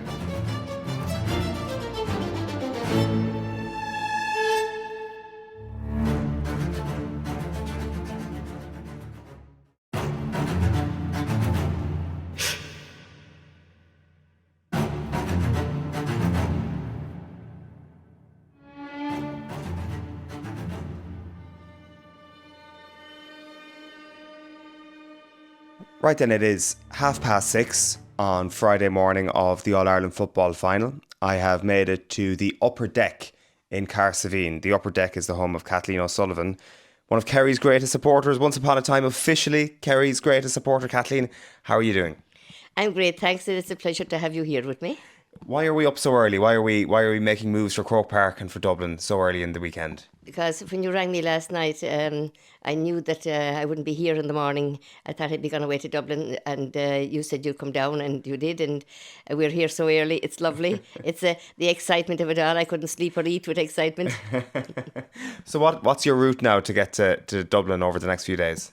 I'm going after this interview now to Dublin. I'm getting the bus to Killarney and then the train to Dublin. Yes, very good. And going down to Navan to my friends and staying with them. Okay, so you'll make a proper weekend of it. Oh, yes. It was always a very enjoyable weekend, the weekend of the football final. Yeah. Sometimes the hurling is more relaxing because when Kerry are there, you're very nervous and stressed and worried about the whole thing. Yes. Why is this house called the Upper Deck? Well, I was trying to get a name for it. It was the old barracks across the road, so I never lived in a barracks in my life, so I didn't want that. So I rang Jerry Grogan, my great friend in Croke Park, and I said, could you pick a name for this place? And he said, the Upper Deck, after the Hogan stand. It's almost like a museum when you walk up the stairs here, a gallery. Talk us through some of the famous faces here and some of the moments you've enjoyed in this place. I've enjoyed every moment here. There have been great nights here. We had mass here one night. There was, can imagine 80 people fitting in here. Jeez. But that was bad enough. But I had over 300 for the opening of the gallery. We put all the seats downstairs. There was a sing song. There was famous footballers from all over. I remember Mick O'Dwyer was here. Micheál Murrah was here, and Father Larry said mass. And there was over 300, and it was very exciting. It was great altogether. Great altogether, yeah. It is a who's who of Kerry GAA and of the GAA full stop when you look around here. What for you are the most important faces that have set foot in this place? Oh, I suppose everyone that come here is welcome. And I don't believe in famous, the word famous. Everyone is welcome. We're all the same. Yeah. And I suppose there was one in particular that stood out for me, and that was Micheál Murrah. When Micheál used to come, he stopped after coming to me after All Ireland's for a chat to see what we thought, and we'd have to get another midfielder, and he'd be telling me all this. And to listen to Micheál, it was just lovely. And God rest him, I miss him. Yes. You would miss him on the airwaves, and you'd miss a couple of the other Kerry people who have passed away of late. Miko's been here, obviously, a number of times. Was here, yeah. Mick O'Dwyer, and the song Mick O'Dwyer's Young Men, that was very famous. And I suppose that night, to have all them people here, Weeshy Fogarty, God rest him, all them were here that night. Christy Reardon did a DVD in it for me, and I cherished them DVDs so much, because in the winter nights I look back and say, God, it's 10 years now since the opening of the gallery, and all the people that are gone, 'tis sad. What was your first All-Ireland? My first All-Ireland was 1971. It was Offaly in Galway. And I was only 17. I went to Dublin working. I had no interest in the job. It was going to Croke Park. That's all that was in my head. Right. And I remember the cousin saying to me one time, he said, Croke Park won't feed you. I didn't give a damn. I'm still alive. Yeah. Yeah, so that was it. It was all about getting up to the capital, living up there so you could go to Croke Park on the weekends. That was it. And all the games that were in Croke Park, the Railway Cup, the National League, all that. I went to every one of them. Yes. Every one of them, and it was lovely to go there. And when Mick O'Connell and Mick O'Dwyer were playing, it was a pleasure to watch them. The Kerry footballers have become great friends of mine. Start off in 71 with the team that was there. Even though they didn't win All Irelands all the time, we can't win them all, they still became great friends of mine. They're my friends, and today's team, they're a lovely bunch of young lads. And I wish this team today the best to luck. And I pray for them. I love them. They're lovely. They're a lovely shout of young lads. And you see Graham outside there, and David Clifford. They were all here. Yeah. They were all here, and the G is like family to me. Yeah. It is. You're wearing the David Clifford T-shirt today. The David Clifford T-shirt is a scream because they're all wanting to get the David Clifford T-shirt, but I didn't tell him the secret where I got it, and I'm not going to tell him now either. So it's a hard got T-shirt. It is a very hard got T-shirt. Yeah.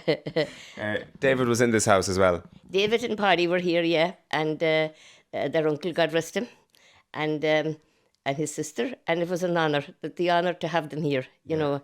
And Christy was very busy taking photos in the church for a wedding, and he made it here to take the photo. You know, that meant the whole thing, to have that photo in the house, and it is up in the gallery. Such famous footballers. Like David is magic. Magic. You see the best Kerry footballer you've ever seen? Well, there's different eras of Kerry football. And Mick O'Connell in his day, there was no one to touch him. And the high fielding. And then I suppose Pat Spillan's team came on, and Mikey Sheehy, he was magic, and I loved all them. And then I suppose Tommaso O'Shea and his team, they were great footballers as well, and Darran O'Sullivan. They were all great footballers, and you couldn't compare. And then David Clifford of this present day. Sure, he's the best footballer in Ireland now. There's nothing to touch him. No. Not at all. They try, but they can't succeed. You know, and to see the points he can score from any angle of the field, you know when he have the ball that he's going to score. You know, and I love all that. I love it. You know, I'd live and die looking at him playing football forever. You know, I would. And then from the, you know, 'tis nerve-wracking at times when the final whistle, 'tis coming up to this hooter now, and you know, if you're only a pint ahead and the other crowd get a 2-pointer, you know, there's all that to stress about, you know. But it's very hard to enjoy an All-Ireland football final and your team playing, because there's great tension and, you know, God, and I'd be blessing myself, I don't know how many times, and and all this kind of thing. I'm not as bad as I was. One time I couldn't eat or sleep or nothing. Yes. But last night was the first night now the tension came into me, and people ask me, you know, the question here is, it's like getting ready for Christmas. What time are we going and what day are we coming back? You think you were never again going to return?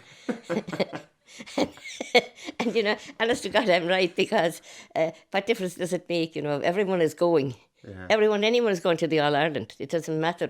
And it is lovely to see that, and long may that continue. Yeah. You know, and will they win?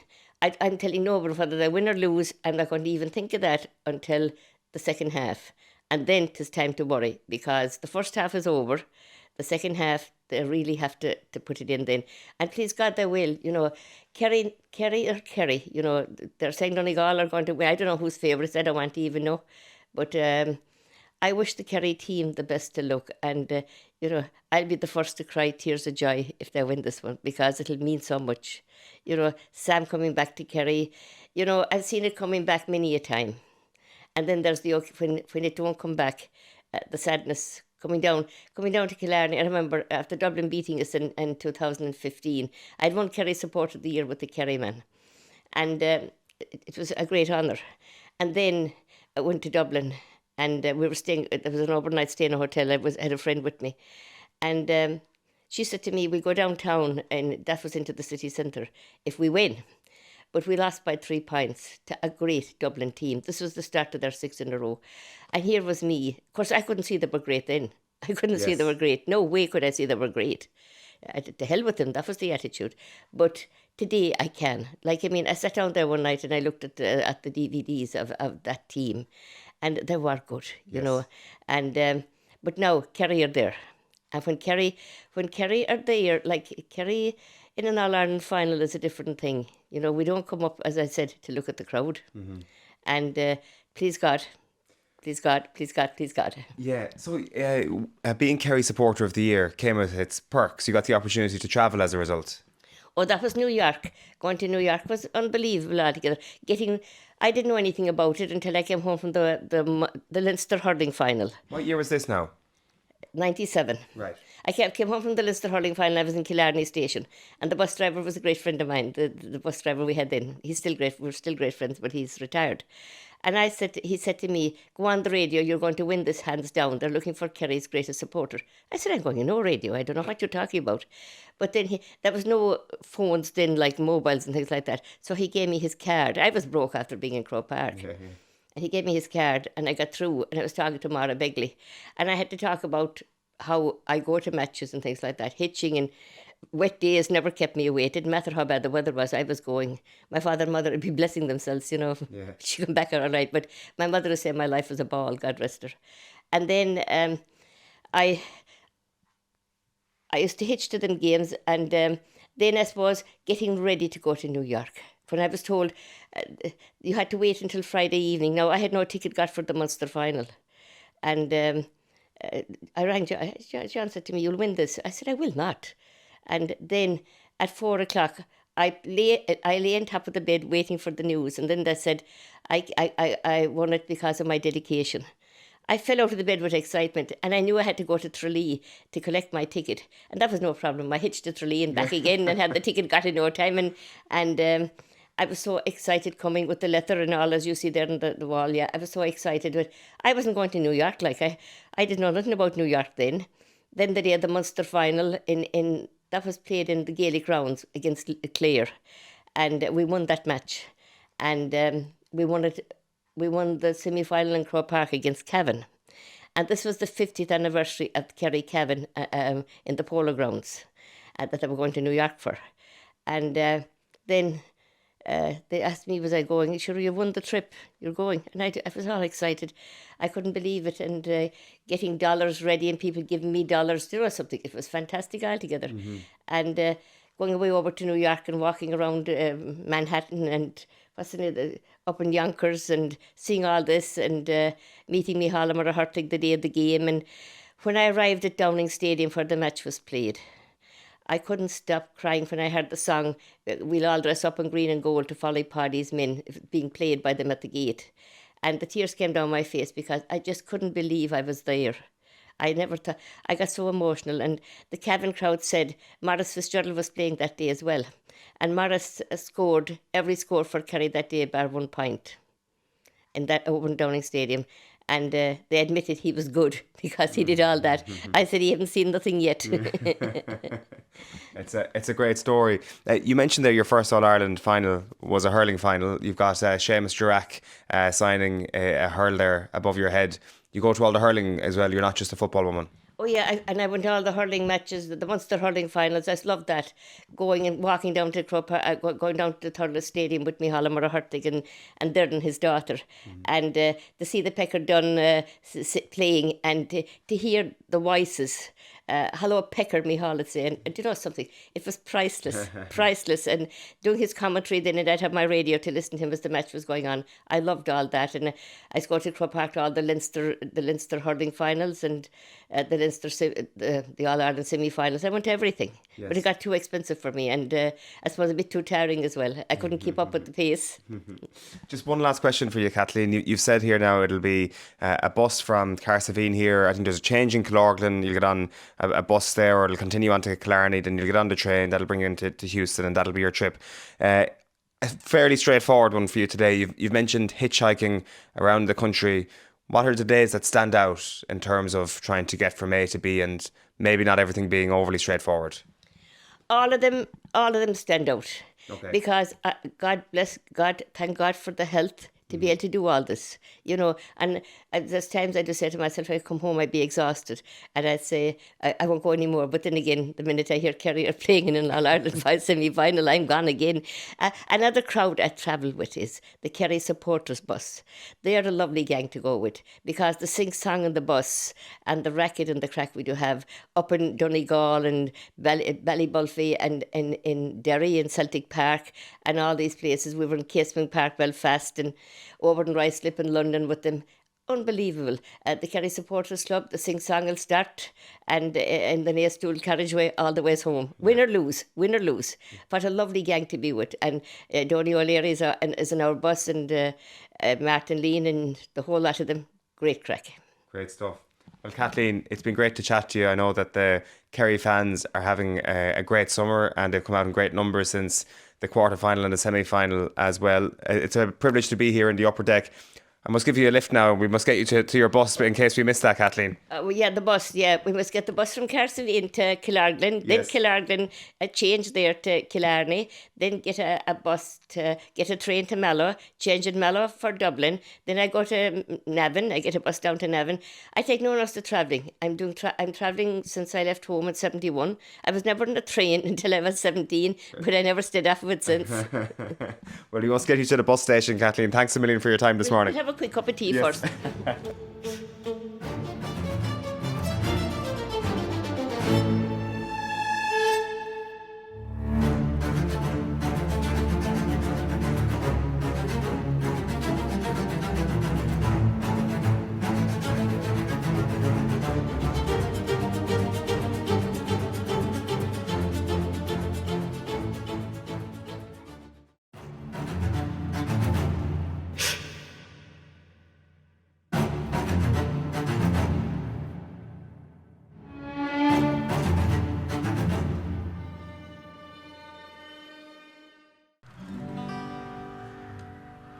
Maldam shir khandrohdi vorda pikem kares medalim meher ke khasvi aram yomer toya ak fokkan från det säger väl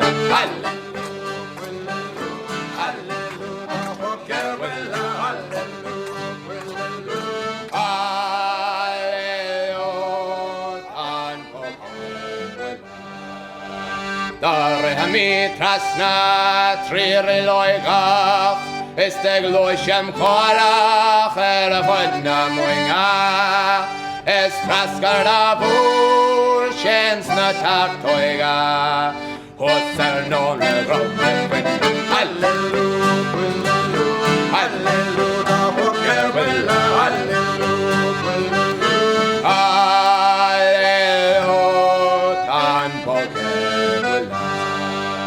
Vi var d'amor emaljan roshdi Es falik forzi khanshinna kilpa Avul shera baer satoine Stavristin no dayum chegum Halleluja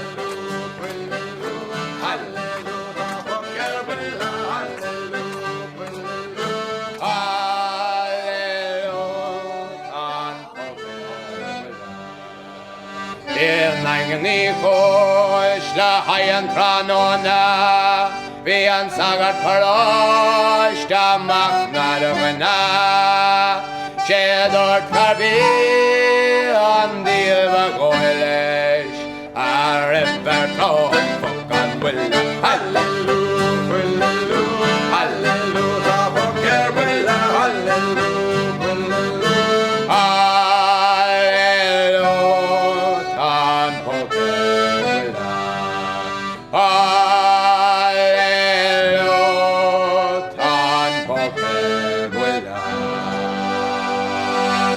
Right then, we're at the Fannuig GAA club here with three's a crowd.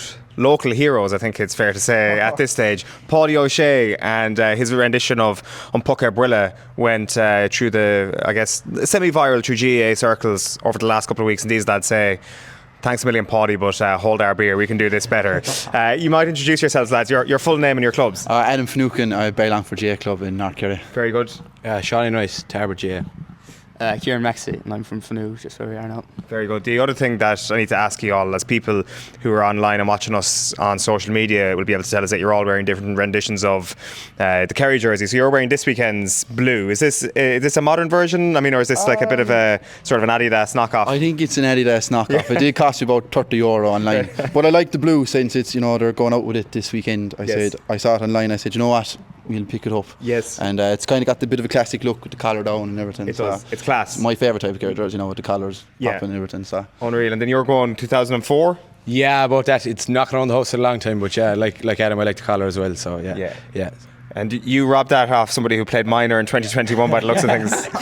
Yeah, it sounds about right. Yeah, the lads gave me a bit of stick over wearing it now, but yeah, I had to throw it on because we said switch up the colours to the two boys. They had the blue and the green, so I put on the yellow. Yeah, you were Kerry minor goalkeeper in 2021. It was 2021, yeah. So they'll give me plenty stick over wearing it, but I had to throw it on. You're showing off. Exactly. This is your club, obviously. You're still out playing. Do you still play between the sticks, or are you more outfield these days? Yeah, I was always between the sticks. I tried coming out when I was younger, right, but the goals suit me a bit better. Yeah. I tried a few times out in the forwards, but no, I never got going out there, so I stuck in the goals, and it's going all right for me, I suppose. So we'll see where it goes. I'll be heading down to South Kerry now tomorrow to do pieces around there. This is a piece from North Kerry. We were just saying before recording how there is a real dearth of South Kerry and North Kerry players on the panel. That being said, do you have some sort of North Kerry pride in Jason Foley flying the flag?